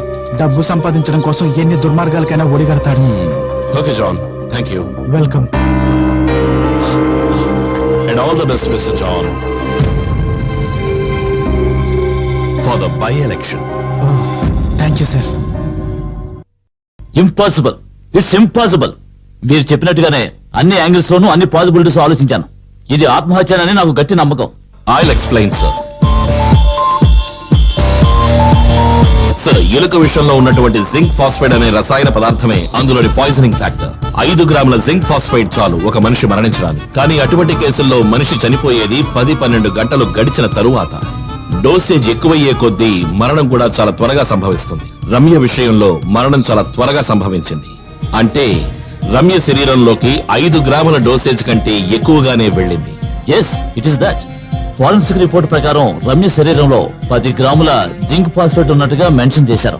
ఫారెన్సిక్ రిపోర్ట్ లో ఇంకో విషయం కూడా చెప్పారు. రమ్య శరీరంలోకి వెళ్ళినటువంటి ర్యాట్ పాయిజన్ తాలూకు క్వాంటిటీ 20 గ్రామ్స్. సార్, ఇక నేను చెప్పబోయేదాన్ని శ్రద్ధగా వినాలి. యాజ్ పర్ గవర్నమెంట్ రూల్స్ ఎలుక విషయంలో జింక్ ఫాస్ఫేట్ 2 గ్రాములు మాత్రమే యూజ్ చేయాలి. దట్ మీన్స్ 20 గ్రాముల ఎలుక విషయంలో 2 గ్రాముల జింక్ ఫాస్ఫేట్ కంటే ఎక్కువగా ఉండడానికి ఛాన్సే లేదు. అంటే 20 గ్రాముల ఎలుక విషం కలిసిన రమ్య శరీరంలో 10 గ్రాములు అంటే 50% జింక్ ఫాస్ఫేట్ ఎలా వచ్చింది? శ్యామ్, కాస్త అర్థమయ్యేలా చెప్పు. బాటిల్లో ఉన్న విషం డోసేజ్ కాదు, రమ్య శరీరంలోకి వెళ్ళింది. ఐ స్ట్రాంగ్లీ సస్పెక్ట్ హంతకుడు ఖచ్చితంగా 2 సార్లు రమ్యకు విషం ఇచ్చుండాలి. తేనె ఎలుక విషం కలిసిన మిశ్రమమే బాటిల్లో ఉన్నది. అంటే తేనె ఎలుక విషం మాత్రమే కాకుండా హై డోస్ జింక్ ఫాస్ఫైడ్ తో కలిపినటువంటి మిశ్రమమే రమ్య శరీరంలోకి వెళ్ళుండాలి. ఎందుకు రమ్యకు 2 సార్లు విషం ఇచ్చుంటాడు? బాటిల్లో ఉన్న మిశ్రమం పోలీసుల్ని మిస్లీడ్ చేయడం కోసం. సార్, ఇది మర్డర్ కనుక అయితే దానికి 2 పాసిబిలిటీస్ ఉన్నాయి. కావాలని ఎవరైనా బలవంతంగా విషయం పట్టించడం, లేదంటే పాలల్లో విషయం కలిపిన తేనెను కలపడం. ఈ 2 విధాలుగానూ జరగలేదని మనకు నిర్ధారణ అయింది. నాకు తెలిసినంత వరకు ఇది హత్య అయ్యే అవకాశం లేదు. అయితే ఇది హత్యే అని అనడానికి ఎటువంటి ఛాన్స్ లేదండి. No, it's impossible. నేనొక పాసిబిలిటీ చెప్తాను. సపోజ్ ఇద్దరో లేక అంతకంటే ఎక్కువ వ్యక్తులు కలిసి రమ్యను హత్య చేయడానికి ప్రయత్నించుండొచ్చు. వారిలో ఒకరు మోహన్ కుమార్ వెళ్లిన తరువాత పని మనిషి తాళం వేసి వెళ్లిన ఇంటిని వేరే తాళంతో తీసి ప్రవేశించుండొచ్చు.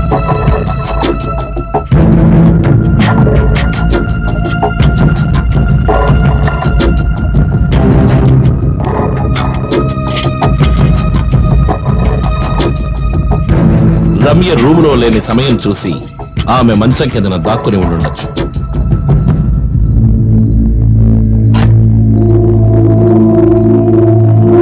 రమ్య తలుపు లాక్ చేసి పడుకుని నిద్రపోయి ఉండొచ్చు. రమ్య బాగా నిద్రలో ఉంది అన్న నమ్మకం వచ్చిన తర్వాత ఆ వ్యక్తి మంచం కింద నుంచి బయటికి వచ్చుండొచ్చు.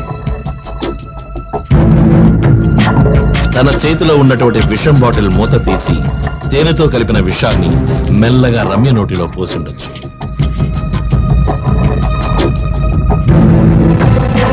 ఆ తర్వాత తను విషం కలిసిన మరో బాటిల్ ని బెడ్ మీద విసిరుండొచ్చు. అలా చేసిన తర్వాత మళ్లీ మంచం కిందకి వెళ్లి దాక్కుని ఉండుండొచ్చు. అతనితో పాటు వచ్చిన కొంతమంది వ్యక్తులు హంతకుడి కోసం బయట వెయిట్ చేస్తూ ఉండుండొచ్చు. పని పూర్తయిందని తెలిసాక వాళ్ళు తలుపు తెరిచిన వెంటనే హంతకుడు కిచెన్ ద్వారా తప్పించుకుని ఉండుండొచ్చు. ఈ విధంగా జరిగుండొచ్చు. ఈయన ఎంతో మూర్ఖత్వంగా మాట్లాడుతున్నారు. నిద్రపోయే వాళ్ళ నోట్లో విషం పోస్తే అది కడుపులోకి వెళ్ళదు, వెంటనే మెలకు వస్తుంది. వాళ్ళు చనిపోయే ముందు బాగా స్ట్రగుల్ అయిన లక్షణాలు వాళ్ళలో కనిపిస్తాయి. ఒకవేళ ప్రతిఘటించగల పరిస్థితిలో రమ్య లేకుండా ఉంటుంటే సార్, స్వయంగా తీసుకుందా లేదంటే ఎవరైనా బలవంతం పెట్టి తీసుకుందా అని తెలియలేదు. రమ్య 3 స్లీపింగ్ పిల్స్ తీసుకున్నట్టుగా ఫారెన్సిక్ రిపోర్ట్ లో ఉంది. నిద్ర మాత్రలు వేసుకుని నిద్రపోతున్న వ్యక్తి యొక్క నరాలు పనిచేయలేని పరిస్థితిలో ఉంటాయి. అటువంటప్పుడు ఎలా ప్రతిఘటించగలరు? ఓకే, ఒప్పుకుంటాను. బట్ ఎవడైనా హత్య చేసిన తరువాత అక్కడే ఉంటాడా? ఎలాగైనా తప్పించుకోవాలని చూస్తాడు కదా. ఒకవేళ పోలీసులు గనక ముందుగా వచ్చుంటే అతను పట్టుబడేవాడు. అదేగా మీరు అడగదలుచుకున్నది? ఎస్. పోలీసులు రావడానికి ముందుగా రూమ్ లో ఉన్న వాడిని తప్పించేందుకు దారి కల్పించడమే బయట వెయిట్ చేస్తున్న గ్యాంగ్ యొక్క కర్తవ్యం. సార్, పోలీస్ సర్వీస్ లో నేను ఈ రోజు వరకు ఇటువంటి స్టూపిడ్ రీజన్స్ ఏనాడూ వినలేదు. వింతగా ఉంది. నేను ముందే చెప్పాను ఇది ఒక పాసిబిలిటీ అని. ఇలాగే జరుగుండాలి అని నేనేం నిర్ధారించట్లేదు. Then tell me what's your point? He said it's impossible.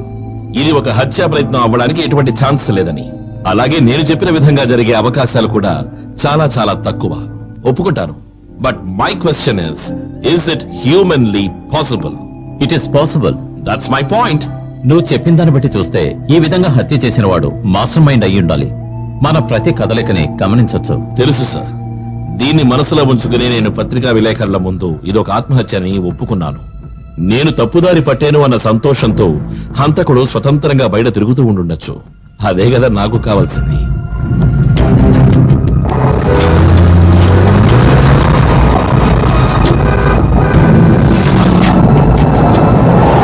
తను పాపం చాలా అమాయకురాడు సార్. అప్పుడప్పుడు కాస్త మొండిపట్టు పట్టినా నేనంటే తనకెంతో ప్రేమ. హాబీస్ మెయిన్లీ రీడింగ్, నవల్స్ చదువుతూ ఉంటుంది. రమ్యకు నిద్ర మాత్రలు వేసుకునే అలవాటు ఏమైనా ఉందా? అలవాటంటూ ప్రత్యేకంగా లేదు. ఒక్కొక్కసారి వేసుకోవడం నేను చూశాను. రమ్యకు రాజకీయాలంటే ఇష్టం లేదు కదూ? రాజకీయాల గురించి తనకి బాగా తెలుసు. She was a good critic. మీరు మంత్రి అవ్వాలి అనుకున్నప్పుడు రమ్య అందుకు బాగా వ్యతిరేకించింది కదూ? ఇక్కడే ఒక కాంట్రడిక్షన్, ఒక వైవిధ్యం. ఆశలు ఆశయాలు వేరు వేరు. అంటే మీ రాజకీయ ప్రొఫెషన్ తో అభిప్రాయ భేదాలు మీ ఇద్దరికి ఉండడమే కాకుండా మీరు ఒక ఎమ్మెల్యేగానో మంత్రిగానో అవ్వడం తనకి ఏమాత్రం ఇష్టం లేదు. కానీ మీకు సీటు దొరికింది, విషయం కూడా దృఢమయ్యింది. అటువంటి పరిస్థితుల్లో రమ్య ఎందుకని మీకు డబ్బు ఇవ్వడానికి అంగీకరించలేదు?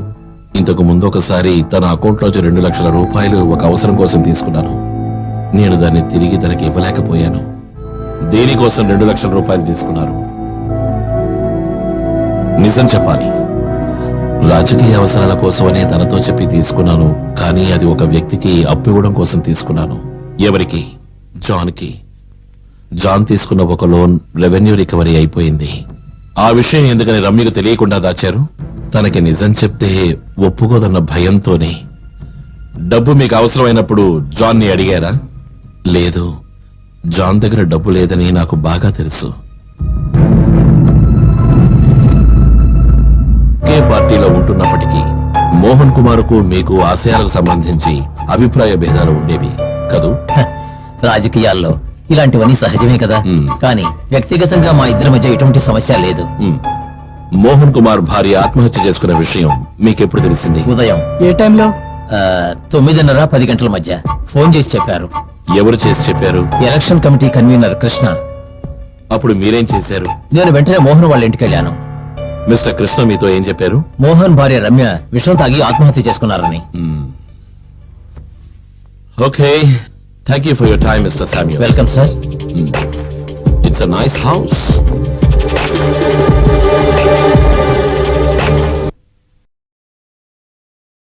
ఒక మర్డర్ కేసులో ముఖ్యంగా మనం చూడవలసినవి 4 విషయాలు: why, when, how and who. ఈ కేసులో వెన్ అనే ప్రశ్నకు పూర్తిగాను, హౌ అనే ప్రశ్నకు కొంతవరకు మనకి సమాధానం తెలుసు. ఇక మిగిలింది who and why. Let's start with why. అంటే ఎందుకని రమ్యని చంపాలి? What is the motive? Any idea, suggestions? Sir, మనం ఏదైనా అనుమానపడ్డా ఒకవేళ ఊహ అవుతుందేమో. ఎస్, ఊహించాలి. 24 ఏళ్లు ఉన్న ఒక యువతి, 3 సంవత్సరాల 9 నెలల దాంపత్య జీవితం హత్య చేయబడింది, అందులోనూ ప్లాన్ మర్డర్. ఏమైంటుంది ఆ మోటివ్? సార్, ఒకవేళ మోహన్ కుమార్ గారు వ్యక్తిగత కక్ష వల్ల హత్య చేశారేమో. పాసిబుల్. సార్, మోహన్ కుమార్ ఏ మోటివ్ తో తన భార్యని హత్య చేసి ఉంటాడు? క్యారెక్టర్ అసాసినేషన్, వ్యక్తి హత్య. మరణానికంటే గొప్ప శిక్ష ఉంది? సార్, వేరే ఏదైనా ఛాన్సెస్ ఉండొచ్చుగా? ఒకవేళ రమ్యకి గాని మోహన్కి గాని కిట్టిన వారు ఎవరైనా ఈ హత్య చేసి ఉండొచ్చుగా? అంటే ఇది ఒక ఆత్మహత్య అని అనిపించే విధంగా రమ్యను హత్య చేసినటువంటి ఒక వికృత స్వభావం, మోహన్స్ క్యారెక్టర్ అసాసినేషన్. ఒకే దెబ్బకి 2 పెట్టారు కదూ? అయ్యుండొచ్చు సార్. It's possible. కానీ హత్య చేసిన తరువాత ఆ హత్య చేసిన వ్యక్తే సూసైడ్ నోటీస్ రాసి దాన్నెందుకు ఏదో ఒక రెసిపీ నోట్బుక్ లో దాచి ఉంచాలి? దాన్ని ఆ బాడీ పక్కనే పారేసి ఉండొచ్చు కదా, to make it more realistic and believable.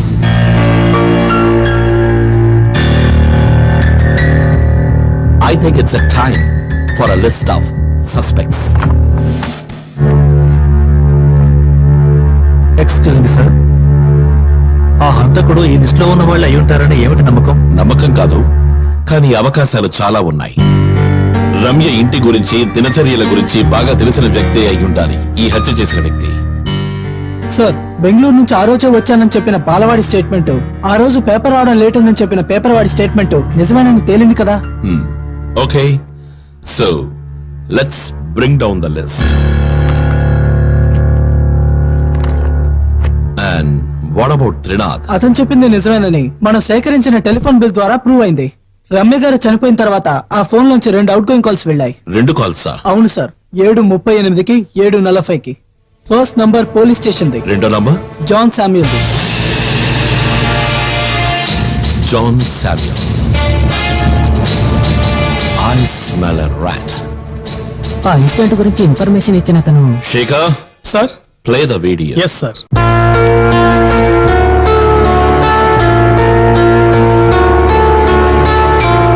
వేరే ఇంకెవరికైనా ఫోన్ చేసావా? వేరే ఎవరికి చేయలేదు సార్. స్టేషన్ కి ఫోన్ చేసిన తర్వాత ఆ ఇంటికి తాళం పెట్టి మా ఇంటికి వెళ్ళిపోయాను. ఒకవేళ త్రినాథ్ కాకుండా వేరే ఎవరైనా చేస్తుంటే? త్రినాథ్ ఫోన్ చేయడానికి వెళ్ళినప్పుడు మిగతా వాళ్ళందరూ బయటికి వెళ్లిపోయారని త్రినాథే కదా చెప్పాడు. అంతేకాకుండా 2 కాల్స్ కి మధ్య 2 నిమిషాల వ్యవధి ఉంది. That means the second call was an immediate one. Basheer sir, Samuel పేరుతో ఉన్న అన్ని ఫోన్ల యొక్క కాల్ డీటెయిల్స్ నాకు కావాలి వెంటనే. Yes sir. And I want that Trinath tomorrow first thing in the morning please. ఎందుకు సార్ నన్ను మళ్ళీ పిలిపించారు? మామూలుగా పోలీస్ వాళ్ళకి ఇన్ఫార్మ్ చేసిన తర్వాత ఆ చుట్టుపక్కల వాళ్ళకి ఇన్ఫార్మ్ చేయాలి కదా, కానీ మీరు ఎందుకు అలా చేయలేదు? హత్య జరిగిన విషయం ఎవరికైనా చెబితే లేనిపోని గొడవలు జరుగుతాయన్న భయంతో ఈ ఇంటికి తాళం పెట్టి వెళ్ళిపోయాను. ఆ టైంలో మీరు జాన్ శామ్యూయల్ కి ఫోన్ చేశారు. మీరు ఫోన్ చేశారనే కదా శామ్యుల్ మాతో చెప్పాడు. అవును సార్, నేనే ఫోన్ చేసి చెప్పాను. కానీ మీరు హత్య జరిగిన ఇంట్లోంచి ఫోన్ చేసి చెప్పలేదు కదూ? లేదు సార్, నేను మా ఇంటి నుంచి చేశాను. అబద్ధం. లేదు సార్, నేను చెప్పేది నిజం. అబద్ధం. బషీర్, సార్, ఇది హత్య జరిగిన ఇంటి తాలూకు కాల్ డీటెయిల్స్. మీరు ఉదయం 7:38 పోలీస్ స్టేషన్ కి ఫోన్ చేసిన 2 నిమిషాల లోపలే అదే నంబర్ నుంచి జాన్ శామ్యుయల్ నంబర్ కి కూడా ఒక ఫోన్ కాల్ వెళ్ళింది. అది నువ్వే చేశావని మాకు బాగా తెలుసు. చెప్పు త్రినాథ్, నీకు శామ్యుయల్ కి ఉన్న సంబంధం ఏమిటి?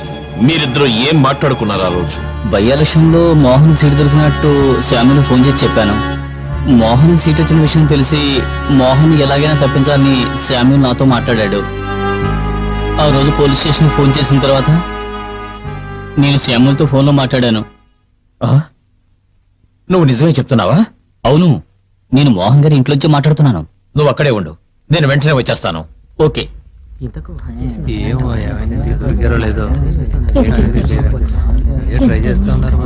నేనే ముందు చూశాను, ఆ తర్వాత మిగిలిన వాళ్ళకి తెలిసి వాళ్ళందరూ వచ్చారు. అప్పుడు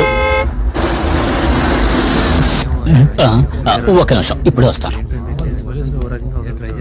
సార్, కానిస్టేబుల్ వెంకటేష్ వెళ్ళాడా? ఉన్నాడు సార్. వెళ్ళి పిలుచుకురా, నేను వచ్చాను. అలాగే సార్.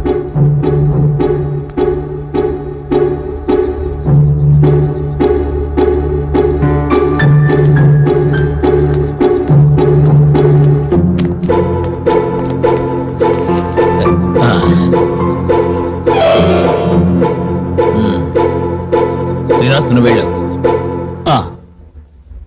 మరి ఎందుకని నువ్వు ముందు అబద్ధం చెప్పావు? శామ్యూల్ గారు నన్ను కలిసిన విషయం ఇంకెవరితో చెప్పొద్దని నాతో చెప్పారు. శామ్యూయల్ తో మాట్లాడిన తర్వాత మీరేం చేశారు? నేను మా ఇంటికి వెళ్ళిపోయాను సార్. మళ్ళీ నువ్వు ఆ ఇంటికి ఎప్పుడు తిరిగి వచ్చావు? ఎస్పీ గారు వచ్చినప్పుడు. అప్పుడు అక్కడ శామ్యుల్, వెంకటేష్ ఇద్దరు ఉన్నారు కదూ? ఉన్నారు. అప్పుడు మీరు ఎవరో 3 వ్యక్తులతో మాట్లాడుతున్నానని చెప్పారే, వాళ్ళు ఎక్కడ ఉంటారు? మా పక్కింట్లోనే sir. Aravind, yes sir. Get dum.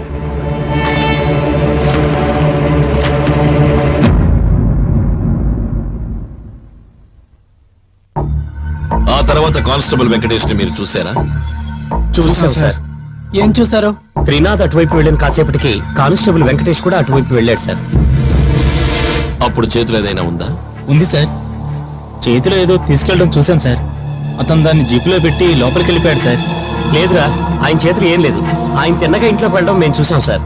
లేదురా, ఆయన చేతిలో ఏదో పార్సల్ ఉంది, ఆయన అది తీసుకెళ్లి జీపులో పెట్టాడు, నేను చూశాను. మర్యాదగా నిజం చెప్తారా లేకపోతే? రాజీ, ఏంటిది రాజీ? కాదు సార్, వీళ్ళు నేరస్తులేమి కారు కదా. They are trying to help us. మన దేశంలో పోలీసులకు భయపడే చాలా మంది నోరు తెరవడం లేదు. అది ప్రజల తప్పు కాదు, మన పోలీసుల తప్పు. మీరు చెప్పే కొన్ని విషయాలు, కొన్ని దృశ్యాల నుంచి మాకు కొన్ని క్లూలు దొరుకుతాయి. మీరు మాతో ఓపెన్ గా మాట్లాడచ్చు, ఎవరు భయపడాల్సిన అవసరం లేదు. నాకు మీ యొక్క సహాయం కావాలి. Will you help me? We will help you. That's it. అయితే మీరు మీ మాట మీద నిలబడతారా? తప్పకుండా sir. Sure sir. Very good. ఆ సమయంలో మీరు చూస్తుండగా వేరే ఏదైనా సంఘటన జరిగిందా? నాకు ఇప్పుడే గుర్తొచ్చింది సార్. ఆ సమయంలో రమ్య వాళ్ళ నాన్నగారు ఒక కానిస్టేబుల్ గొడవ పడ్డారు సార్. అవును సార్, అక్కడ గొడవ జరిగింది. సిఐ జోక్యం చేసుకుని సమస్య తీర్చారు సార్. ఈ సంఘటన జరిగింది అక్కడికి వెంకటేష్ రావడానికి ముందా లేక తరువాత? అదేమిటంటే వచ్చిన తర్వాతే సార్. ఏమిటి అభిప్రాయ భేదాలున్నాయా? ఉన్నాయి సార్, కానీ దానికి ముందే నా అనుమానం. Okay, thanks for your time. ఉంటాను సార్. సార్, ఇంతకు ముందు మీరే చెప్పారు కదా మనసులో ఉన్న సందేహాల్ని బయట పెట్టమని. అవును సార్, రమ్య గారు చనిపోయిన ఇంటి బయట మేము నిలబడి ఉండగా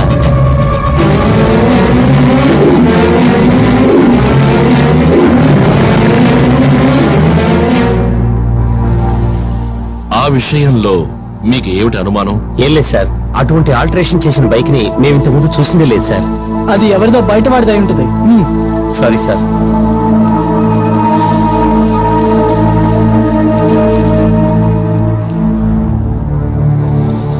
sir, what do you think? దేని గురించి సార్? వాళ్ళు చెప్పిన విషయం గురించి. ఆ బైక్ గురించి ఇచ్చిన స్టేట్మెంట్ మనం పెద్దగా పట్టించుకోనక్కర్లేదు సార్. కానిస్టేబుల్ వెంకటేష్ విషయంలో వీళ్ళు ఇచ్చిన స్టేట్మెంట్ మనం పట్టించుకునే అవసరం లేదు. ఒకవేళ కానిస్టేబుల్ వెంకటేష్ విషయంలో వాళ్ళిద్దరూ చెప్పింది నిజమే అయితే అర్థం కాలేదు కదా. It's a guess, a wild guess. Let's go back to that day. Trinath, Venkatesh ఈ ముగ్గురు నించునుండగానే బయటికి వెళ్లారు.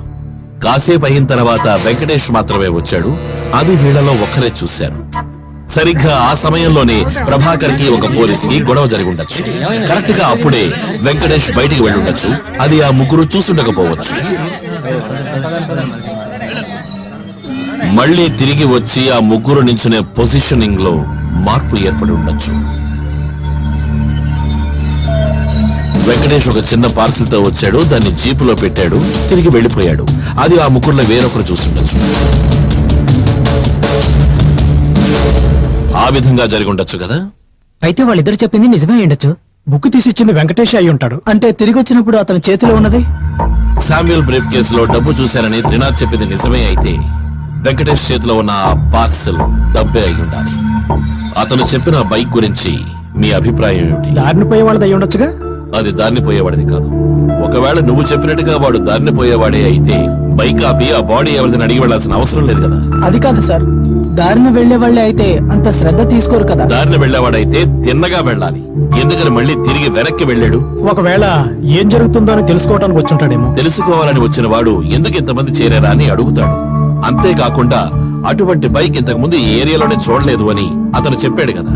ఆ బైక్ మీద వచ్చిన వ్యక్తి తిరిగి వెళ్లడం వల్లే అతనికి అనుమానం కలిగింది. తిన్నగా వెళ్ళుంటే అనుమానించాల్సిన అవసరం లేదు కదా. తన అనుమానాన్ని తీర్చుకోవడం కోసం ఆ వ్యక్తిని పిలిచి అడగలేదు. ఆ బైక్ లో వచ్చింది ఎవరై ఉంటారు, ఎందుకని వచ్చుంటారు? వాడు ఎవడైనా సరే రమ్య చనిపోయిందా లేదా అని తెలుసుకోవడం కోసమే వచ్చుంటాడు. సార్, రమ్య గారు మరణించిన ఇంటి నుంచి కానిస్టేబుల్ వెంకటేష్ మధ్యలో వాళ్ళ ఇంటికి వెళ్ళొచ్చినట్టుగా ఎస్ఐ చెప్పారు. ఎందుకని? వాళ్ళ ఇంట్లో ఏదో ముఖ్యమైన పని చెప్పాడట. మళ్ళీ అరగంట గడిచాక వచ్చాడని చెప్పారు. మనం క్రాస్ ఎంక్వైరీ చేయాలి. హలో, వెంకటేష్ గారు ఇల్లేనా? అవునండి. నేను స్టేషన్ నుంచి సుధాకర్ మాట్లాడుతున్నా. వెంకటేష్ గారిని శ్యాంప్రసాద్ గారు అరెస్ట్ చేశారు. భగవంతుడా, ఎందుకు? రమ్య హత్య కేసులో ఈయనకేదో సంబంధం ఉందట. ఆ రోజు వెంకటేష్ గారు మీ ఇంట్లో డబ్బులు పెట్టారు కదా, దాని గురించి పెద్ద గొడవలు అవుతున్నాయి. ఎట్టి పరిస్థితుల్లోనూ ఆ డబ్బు మీ ఇంట్లో ఉంచకండి. అది మీ ఇంట్లో ఉంటే రెడ్ హ్యాండెడ్ గా మీరు దొరికిపోతారు. ఒకవేళ దొరికిపోయారంటే వెంకటేష్ గారిని ఉద్యోగం నుంచి తీసేస్తారు. ఏమిటి దేవుడే పరీక్ష?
నిన్ను మేపుతున్నది ఎవర్రా? జాన్ సాముయల్.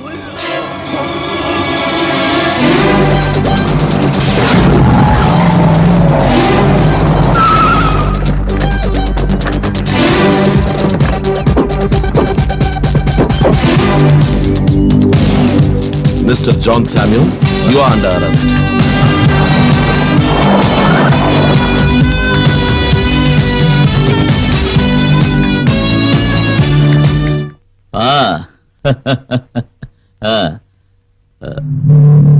మళ్ళీ చేస్తాను. I'm arresting Mr. James Joseph IPS, who is under suspension.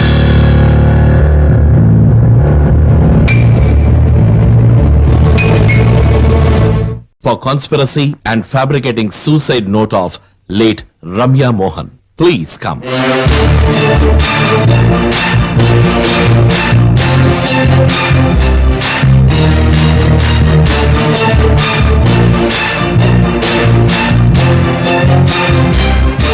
మీకు ఈ సిద్ధికి ఎవరో తెలుసు?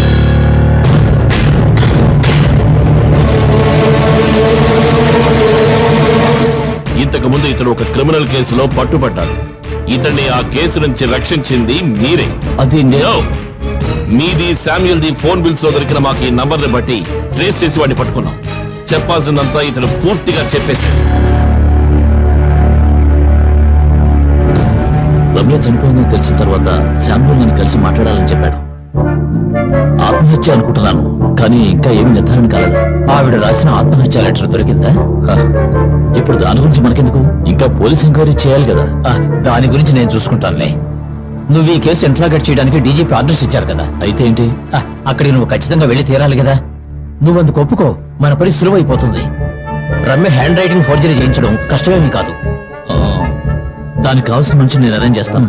సిద్దిక్ అనే మనిషి మిమ్మల్ని కలుస్తాడు. అతనికి ఏం చేయాలని వివరాలు చెప్పండి. నాకు టైం అయింది, నేను బయలుదేరతా. ఇలా చూడండి, ఒక్క విషయం, ఏ అనుమానం వచ్చినా ఎటువంటి హెల్ప్ కావాలన్నా వెంటనే నన్ను కాంటాక్ట్ చేయాలి. అలాగే.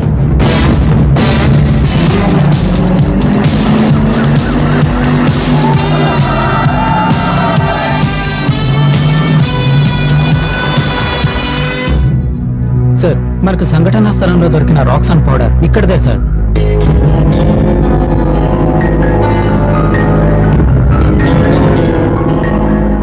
సార్, ఇటువైపు దారుంది. ఈ మార్గంలో వెళితే క్రైమ్ స్పాట్ కి ఈజీగా చేరుకోవచ్చు.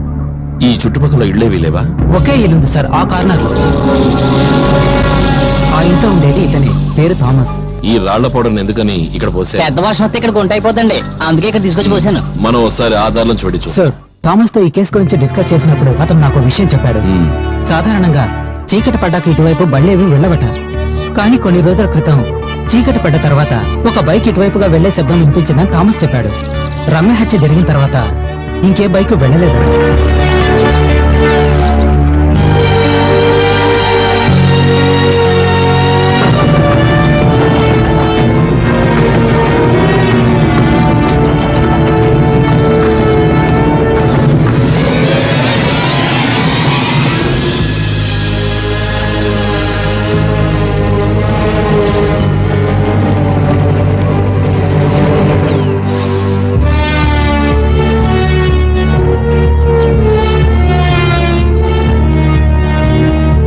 సార్,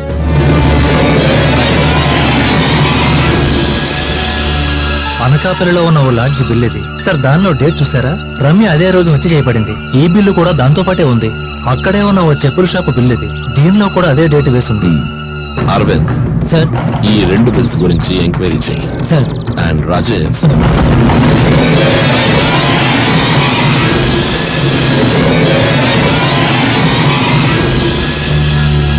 ఏమైంది సార్? ఇక్కడి నుంచి ఏదో ఒక వాసన వస్తుంది.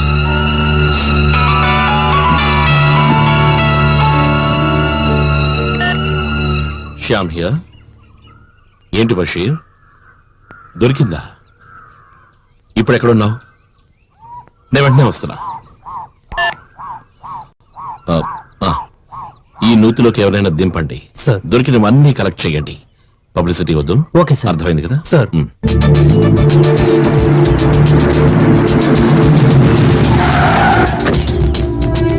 సార్, అనిత అనే అమ్మాయి ఇప్పుడు కాలిఫోర్నియాలో ఉంది. ఊర్లో ఉన్న పేరెంట్స్ దగ్గర నంబర్ తీసుకుని నేను ఆమెతో మాట్లాడాను. తను నీతో ఏం చెప్పింది? రమ్య ఎవరో ఒక తన్ని ప్రేమించిందని చెప్పింది. 2 సార్లు వాళ్ళని చూసిందట.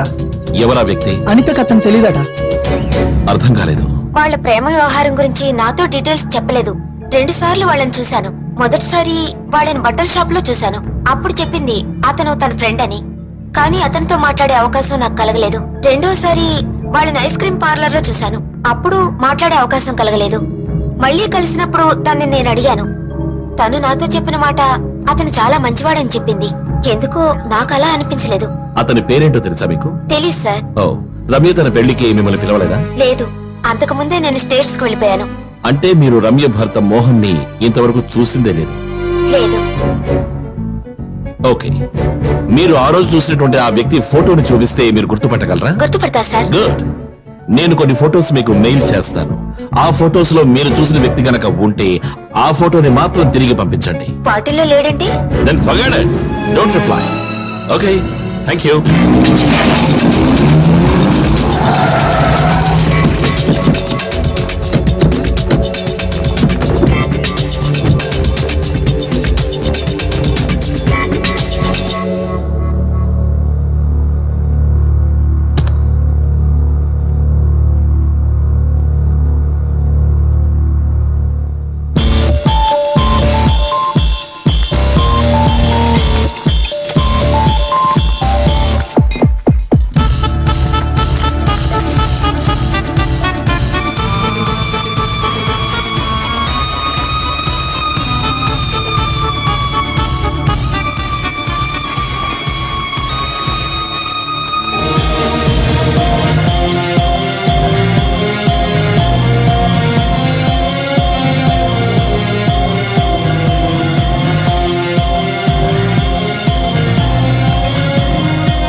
And here comes the most brilliant criminal I have ever seen.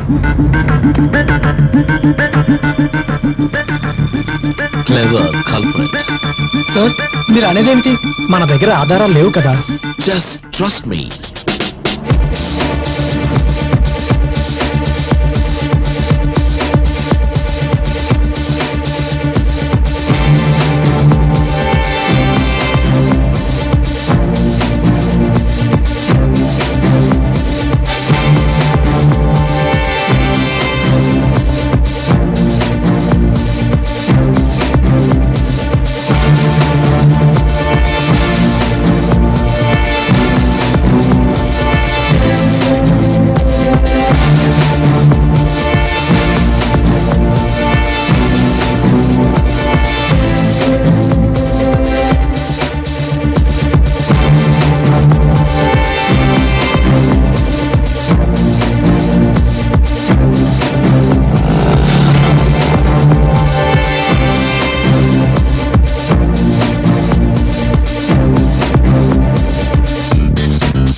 ఈ వ్యక్తి ఇక్కడికి వచ్చినట్టు నాకు గుర్తుకొస్తుంది. ఏం కొనడానికి వచ్చారు? అది నాకు తెలియదండి. ఇప్పుడు గుర్తుకొచ్చింది ఆయన ఏం కొన్నారో. ఏంటి ఆలోచించి చెప్తున్నారు? దానికి ఒక కారణం ఉంది sir. John Samuel real estate business లో నేను కూడా సైలెంట్ పార్ట్నర్ గా ఉండేవాడిని. విశాఖపట్నం పరిసర ప్రాంతాల్లో నేను చేసే రియల్ ఎస్టేట్ బిజినెస్ లో మోహన్ కుమార్ ఎప్పుడూ మాకు అడ్డుపడుతూ ఉండేవాడు. మోహన్ కుమార్ అడ్డు తొలగించుకోవడం కోసం మేం పనిన పన్నాగంలో రమ్య చనిపోయింది. ఒక సూసైడ్ నోట్ను రాయించి దాని ద్వారా మోహన్ కుమార్ని ఇరికించాలని నేను జాన్ సామ్యూల్ నిర్ణయించుకున్నాం. ఎస్పీ జేమ్స్ జోసెఫ్ ని, జాన్ శామ్యూల్ ని మేము అరెస్ట్ చేశాం. రమ్య ఆత్మహత్య గల కారణం ఏంటో మీరు కనిపెట్టారా? ఎస్, మీ ప్రశ్నలకు సమాధానం చెప్పడానికి మిస్టర్ శ్యామ్ ప్రసాద్ ఇక్కడికి రమ్మన్నాను.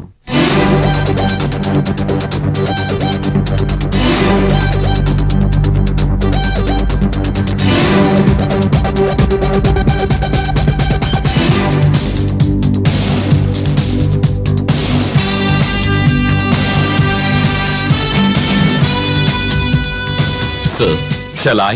Please. రమ్య ఆత్మహత్య కేసుకు సంబంధించి తలెత్తిన ఎన్నో ప్రశ్నలలో 2 ప్రశ్నలకు సమాధానం కోసమే మీరు ఎదురు చూస్తున్నారు. ఒకటి, ఆ సూసైడ్ నోటీస్ రమ్య రాయకపోతే మరి ఆ లెటర్ రాసింది ఎవరు అని ఆ ప్రశ్నకు సమాధానం ఇప్పుడు మీకు తెలిసింది. రెండవది, రమ్య ఆత్మహత్య చేసుకోవడానికి కారణమేమిటి? ఈ ప్రశ్నకు సమాధానం నేను కాదు కదా, సాక్షాత్తు ఆ భగవంతుడే దిగొచ్చినా చెప్పలేడు. కారణం రమ్య ఆత్మహత్య చేసుకోలేదు, హత్య చేయబడింది.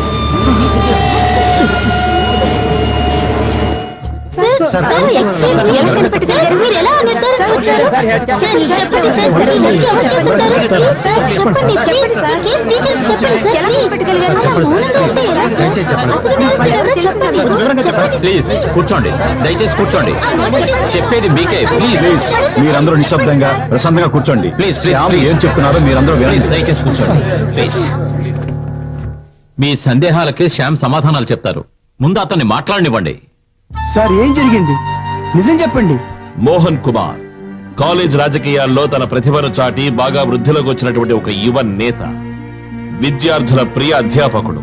రమ్య రాజకీయాలు మాత్రమే కాకుండా సమాజ సంఘటనలపై ఎంతో అభిరుచి కలిగినటువంటి మోహన్ కుమార్ పనిచేస్తున్న అదే కాలేజీలో చదువుతున్న విద్యార్థిని. ఎంతో సహజంగా మోహన్ పై తనకున్న ఆరాధన పెరిగింది. మోహన్ యొక్క రాజకీయ జీవితాన్ని అర్థం చేసుకున్న రమ్య తన కుటుంబ సభ్యుల్ని ఎదిరించి మరీ మోహన్ కుమార్ ని పెళ్లి చేసుకుంది. నిజం చెప్పాలంటే రమ్య మోహన్ కుమార్ ని ప్రేమించిందా? లేదు అనే నేను చెప్తాను.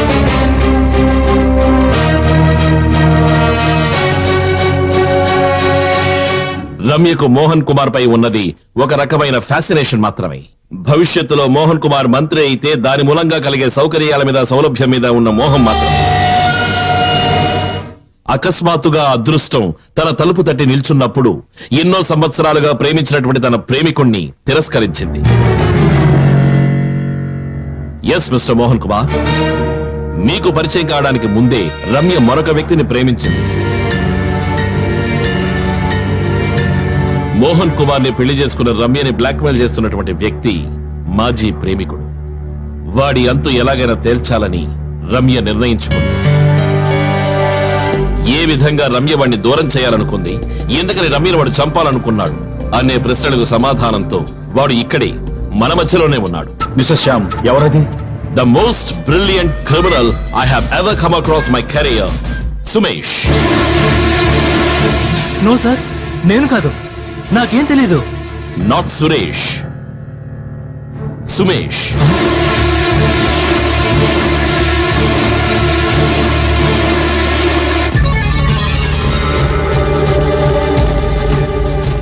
ఏమిటి సుమేష్, ఇక చెప్పాల్సింది నువ్వు చెప్తావు ఏంటి? ఏ ఆధారంతో మీరు ఇలా చెప్తున్నారు? లేదు, వాడు అలా చేసుండడు అని మీకెలా తెలుసు? వీడు ఆ రోజు రాత్రి బెంగళూరులో బయలుదేరి మరుసటి రోజు ఉదయం వైజాగ్ వచ్చాడు కనుక. ఆ రోజు ఉదయమే సుమేష్ వచ్చాడు అని అనడానికి ఏమిటి ఆధారం? సార్, ఆ రోజు ఉదయమే అట్లస్ ట్రావెల్స్ లో 3వ నెంబర్ బస్సులో ఊళ్ళోకి వచ్చాను. మళ్ళీ తిరిగి వెళ్ళడానికి రిటర్న్ టికెట్ తీసుకుందామని వాళ్ళ ఆఫీసుకి కూడా వెళ్ళాను. నేను వాళ్ళ బస్సులో రెగ్యులర్ గా ట్రావెల్ చేస్తాను. నేను వాళ్ళందరికీ బాగా తెలుసు. కావాలంటే నేను చెప్పింది నిజమా కదా అని వాళ్ళ ఆఫీస్కి ఫోన్ చేసి కనుక్కోండి. బషీర్ సార్,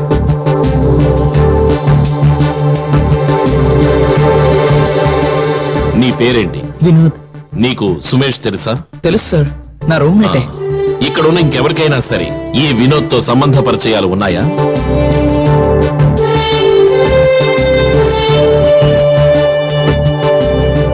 సార్, ఇప్పుడు ఎవరైనా వీడిని చూసినట్టుగా ఎవరైనా చెప్పగలరా? సార్, ఆ రోజు బైక్ లో వచ్చి వివరాలు అడిగింది ఇతనే. Yes, I know. It was just for a confirmation. హత్య జరిగిన మరుసటి రోజు ఉదయం నీ స్నేహితుడు వినోద్ ఎందుకని మోహన్ కుమార్ గారింటికి వెళ్ళాడు? నాకు తెలీదు సార్. అమెరికాలో ఉన్న రమ్య ఫ్రెండ్ అనిత సుమేష్ ఫోటోను ఐడెంటిఫై చేసేంత వరకు కూడా మాకు ఇతని మీద అనుమానం లేదు. ఆ తర్వాత ఇతని గురించి, ఇతని ఒక్కొక్క యాక్టివిటీస్ గురించి మేము డీటెయిల్ గా వాచ్ చేయడం మొదలు పెట్టాం. అప్పుడు నా ఇన్వెస్టిగేషన్ బెంగళూరులో మొదలైంది. అక్కడి నుంచే వినోద్ గురించిన ఇన్ఫర్మేషన్ మాకు దొరికింది. వినోద్ చెప్పిన తర్వాతే మిస్టర్ సుమేష్ అండ్ రమ్యల యొక్క పూర్వ సంబంధం గురించి మాకు తెలియవచ్చింది. అదే సమయంలోనే సుమేష్ ట్రావెల్ చేశాను అని చెప్తున్నటువంటి 22వ తారీఖున బుక్ చేసినటువంటి టికెట్ మీద బెంగళూరు నుంచి వచ్చింది వినోద్. సుమేష్ అంతకు 10 రోజులు ముందుగానే బెంగళూరు నుంచి తన సొంత బైకులో ఇక్కడికి వచ్చి చేరుకున్నాడన్న విషయం మాకు తెలిసింది. రిటర్న్ జర్నీ కోసం టికెట్ తీసుకున్నటువంటి వినోద్ మధ్యలోనే తన సొంత ఊరైన విజయవాడలో దిగిపోయినట్టుగా చెప్తున్నాడు.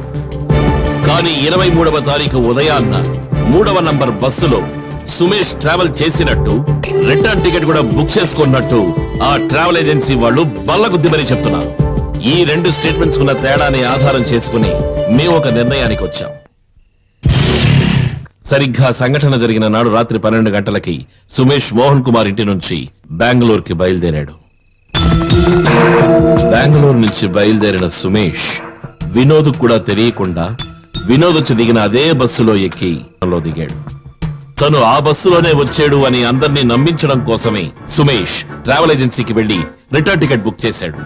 సుమేష్ వేసిన ప్లాన్ సరిగ్గా జరిగిందో లేదో అని తెలుసుకోవాలన్న ఉద్దేశంతోనే ఆ మరుసటి రోజు ఉదయాన్నే వినోద్ ని మోహన్ కుమార్ ఇంటికి బైక్ లో పంపించాడు. లేదు, ఇది పచ్చి అబద్ధం. ఇంకెవరినో కాపాడడం కోసం నా మీద లేనిపోని నిందలు వేస్తున్నాడు. అన్నయ్య, నేను నిరపరాధిని. వీళ్ళు ఏదో కుట్ర పన్నుతున్నారు. ఇంకా నువ్వు అంగీకరించడానికి సిద్ధంగా లేవు కదూ? ఒప్పుకోవాలా? నేను ఎందుకు ఒప్పుకోవాలి?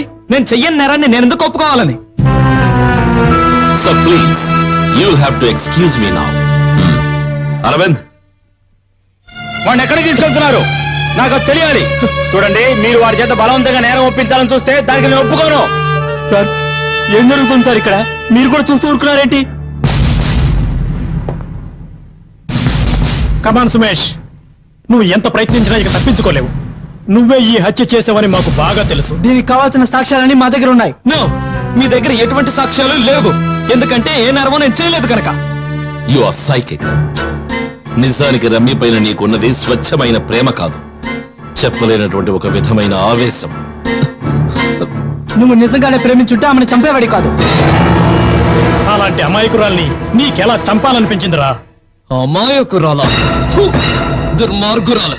చంపేశాను, నేనే చంపేశాను. అది ఈ పబ్లిక్ ముందు ఒప్పుకుంటాను అనుకుంటున్నారా? నేనెవరో తెలివి తక్కువ అని అనుకున్నారా? ఇందాక నువ్వు చెప్పావు కదా, ఏవో సాక్ష్యాలు నీ దగ్గర ఉన్నాయని. మీ దగ్గర ఎటువంటి సాక్ష్యాలు లేవని నాకు తెలుసు. ఎందుకంటే ఈ హత్య నేనే చేశానని 3వ కంటికి కూడా తెలియదు. నాకు మాత్రమే తెలుసు. నిన్ను చంపైన నిరూపిస్తారా? నిరూపించలేవు. మీ బాబు కూడా నిరూపించలేడు.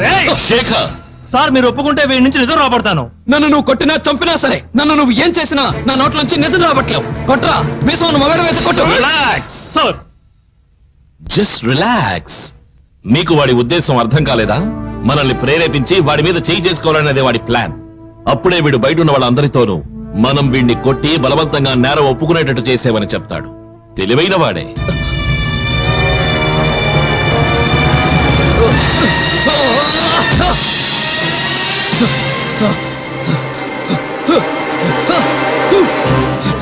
సార్, సార్, నన్ను కాపాడండి. బలవంతాన నా చేత ఈ నేరం ఒప్పించాలనుకుంటున్నాడు.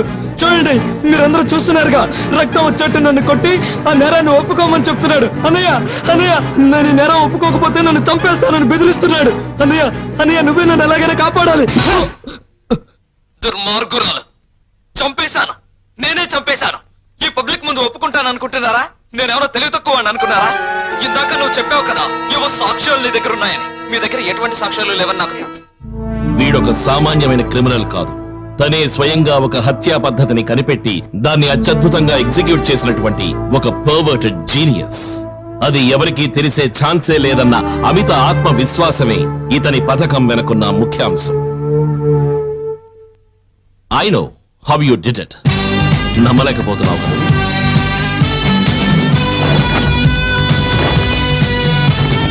I can prove this. బెంగళూరులో ఉన్న classic lodge manager, hardware shop వ్యక్తి నీ ఫోటోని బాగా గుర్తుపట్టారు. It's over Sumesh, it's all over. ఇక నువ్వే చెప్పాలి, చెప్పక తప్పదు. చెప్తాను సార్, జరిగిందంతా చెప్తాను.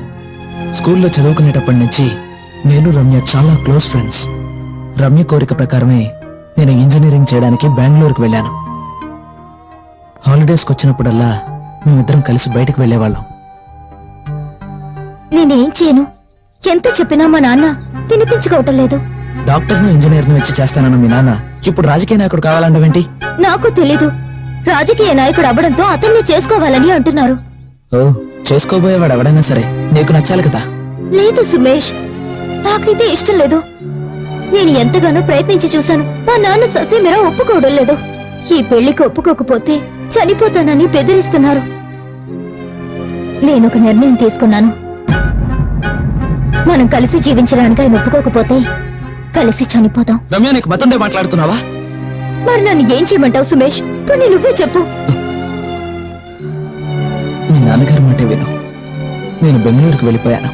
తన్ని మర్చిపోవడానికి నేను ఎంతగానో ప్రయత్నించాను, కానీ అది నా వల్ల కాలేదు. ఎన్ని రోజులు గడిచినా నా మనసులో తన రూపం మెదులుతూనే ఉంది. నేను వైజాగ్కి తిరిగి వచ్చాక రమ్య మోహన్లు ఇద్దరూ మా లొకాలిటీలోనే ఉంటున్నారన్న విషయం తెలిసిందే. మా అన్నయ్య రోజు వాళ్ళ ఇంటికి పాలు సప్లై చేసేవాడు. నాకు ఖాళీ ఉన్నప్పుడల్లా పాలు సప్లై చేసే వంకతో రమ్యని కలవడానికి వాళ్ళ ఇంటికి వెళ్ళేవాణ్ణి. నేను ఆమెను కలవడానికి వెళ్ళిన ప్రతిసారి ఆమె మౌనంగా తిరిగి వెళ్ళిపోయేది. ఒకరోజు నేను పాలివ్వడానికని రమ్య వాళ్ళ ఇంటికి వెళ్ళాను. మోహన్ రాజకీయాల్లో ఉన్న ఆస్తిపాస్తులంటూ ఏమీ లేవు. నువ్విప్పుడు చెప్తున్నావు. నేను ఈ విషయం నీకు చిలక్కి చెప్పినట్టు పెళ్లి కాకముందే చెప్పాను. అతనితో నువ్వు సుఖపడలేవు అని. ఏ ఇంజనీర్నో డాక్టర్నో చేసుకుంటే నీకు తిప్పులుండేవి కాదుగా. అప్పుడేమో మోహన్ మంత్రి అవుతాడు అన్నావు.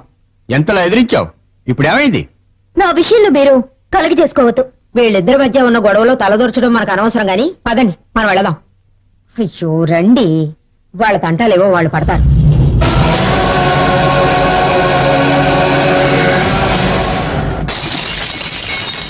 ఆ సంఘటన జరిగిన తర్వాత నేను బెంగళూరుకి తిరిగి వెళ్ళిపోయాను.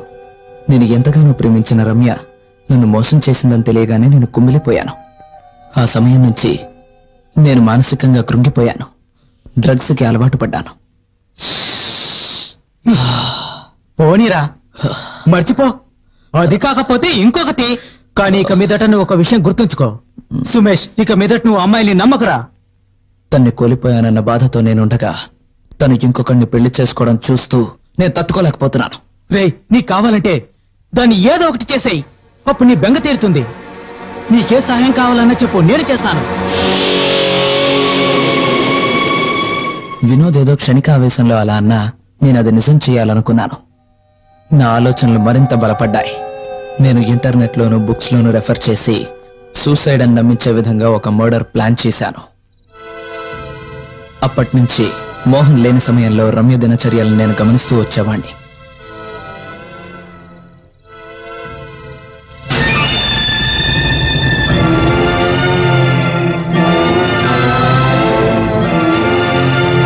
వాళ్ళింటి కిచెన్ లో వాళ్ళు దాచిన కీని దొంగలించి దాని డూప్లికేట్ కి తయారు చేయించాలనుకున్నాను. ఆ డూప్లికేట్ కి చేయించిన తర్వాత ఆ ఇంటి మాస్టర్ ప్లాన్ తయారు చేయాలని నేను అనుకున్నాను. 2 రోజులు గడిచాక డూప్లికేట్ కి నా చేతికొచ్చింది. ఆ తర్వాత ఒరిజినల్ కి తీసిన చోటే పెట్టేశాను. ఈ హత్యా పథకాన్ని తయారు చేసి అమలుపరచడానికి ఎంతకాలం పట్టింది? 2.5 years. సి 2.5 సంవత్సరాలు. A long 2.5 years. That shows his deep vendetta and his commitment, which makes him a very dangerous criminal. The plot was set, sir, and he was waiting for an opportunity. అప్పుడే Mohan Kumar by election కోసం nominate చేశారు. ఇదే సరైన అవకాశమని నిర్ణయించుకున్నాడు. 12వ తారీఖు బెంగళూరు నుంచి సొంత bike లో బయలుదేరిన సుమేష్ మధ్యలో ఒక లాడ్జ్ లో బస చేశాడు. ప్రతిరోజు ఉదయం లాడ్జ్ నుంచి బయలుదేరే ఇతడు రాత్రి అయ్యేసరికి మోహన్ కుమార్ ఇంటికి చేరుకునేవాడు. 22వ తారీఖున మోహన్ కుమార్ పొరుగురికి వెళుతున్నాడని తెలిసిన ఇతడు బెంగళూరులో ఉన్న వినోద్ కి ఫోన్ చేసి అదే రోజున తన పేరున ఒక టికెట్ తీసుకుని విశాఖపట్నానికి రమ్మని చెప్పాడు. 22వ తారీఖు ఉదయాన్నే సుమేష్ లాడ్జ్ నుంచి బయలుదేరాడు. టెరసుపై ఉన్నటువంటి నాచు మీద తన ఫుట్ ప్రింట్స్ పడతాయన్న ఉద్దేశంతో లాడ్జ్ పక్కనే ఉన్న ఒక కొట్లో 12వ నంబర్ సైజుతో జత చెప్పులు కొనుక్కున్నాడు.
తీరిపోతుంది. ఎలాగా? నీ నగలు తాకట్టు పెట్టడానికి ఇస్తే చాలు. ఓహో, అయితే మీ మనసులో ఉద్దేశం అదనమాట. మీరు ఏమనుకున్నా సరే నాకు బాధ లేదు. నేను మాత్రం నా బంగారాన్ని ఇవ్వను. నీకు నా పైన నమ్మకం లేదా? ఎలా నమ్మమంటారు? మీ నాన్న ఎలా డబ్బు సంపాదించాడో ప్రజలందరికీ కూడా తెలుసు. మీ దృష్టిలో మా నాన్న దుర్మార్గుడే అయి ఉండొచ్చు, కానీ ఆయన నాకు దేవుడు. తండ్రి పేరు తెలియని మీకు ఆ విలువే తెలుసు.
ఇది హత్య అని మీరు ఎలా కనిపెట్టగలిగారు?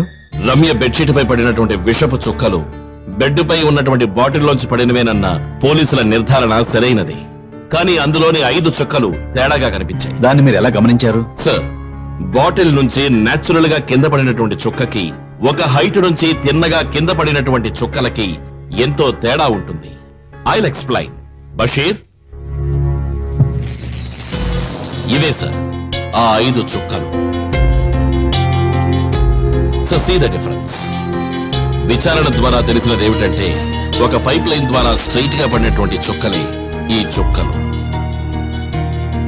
ఈ 5 చుక్కల లైన్ హత్య జరిగినటువంటి రూములో ఉన్న వెంటిలేషన్ వైపుగా వెళ్ళింది. కిటికీ తలుపులు వేసి ఉన్నందువల్ల ఇవి ఖచ్చితంగా వెంటిలేషన్ ద్వారానే పడి ఉండాలి. ఆ విధంగానే హంతకుడు వేసినటువంటి పథకం ఏమిటా అనేది నాకు అర్థమైంది. కానీ అప్పుడు కూడా నన్ను వేధించిన ప్రశ్న ఏమిటంటే ఈ రకంగా హత్య చేయాల్సిన ఒక వ్యక్తి ఎందుకు రూముకు బయటే ఉండాలి? కాకపోతే పని మనిషి జానకిని ఎంక్వైరీ చేసినప్పుడే ఇన్వర్టర్ గురించి తను మాకు చెప్పినప్పుడే అర్థమయ్యింది ఇన్వర్టర్ ని ఆఫ్ చేసిన తర్వాతే హంతకుడు రూమ్ నుంచి బయటికి వెళ్ళాడు అని. కారణం, హంతకుడు ప్లాన్ చేసినటువంటి తాడు తిన్నగా స్టడీగా నించోవాలి అంటే ఫ్యాన్ ని తిరగకుండా ఆఫ్ చేయక తప్పదు. My job is finished sir and he is all yours.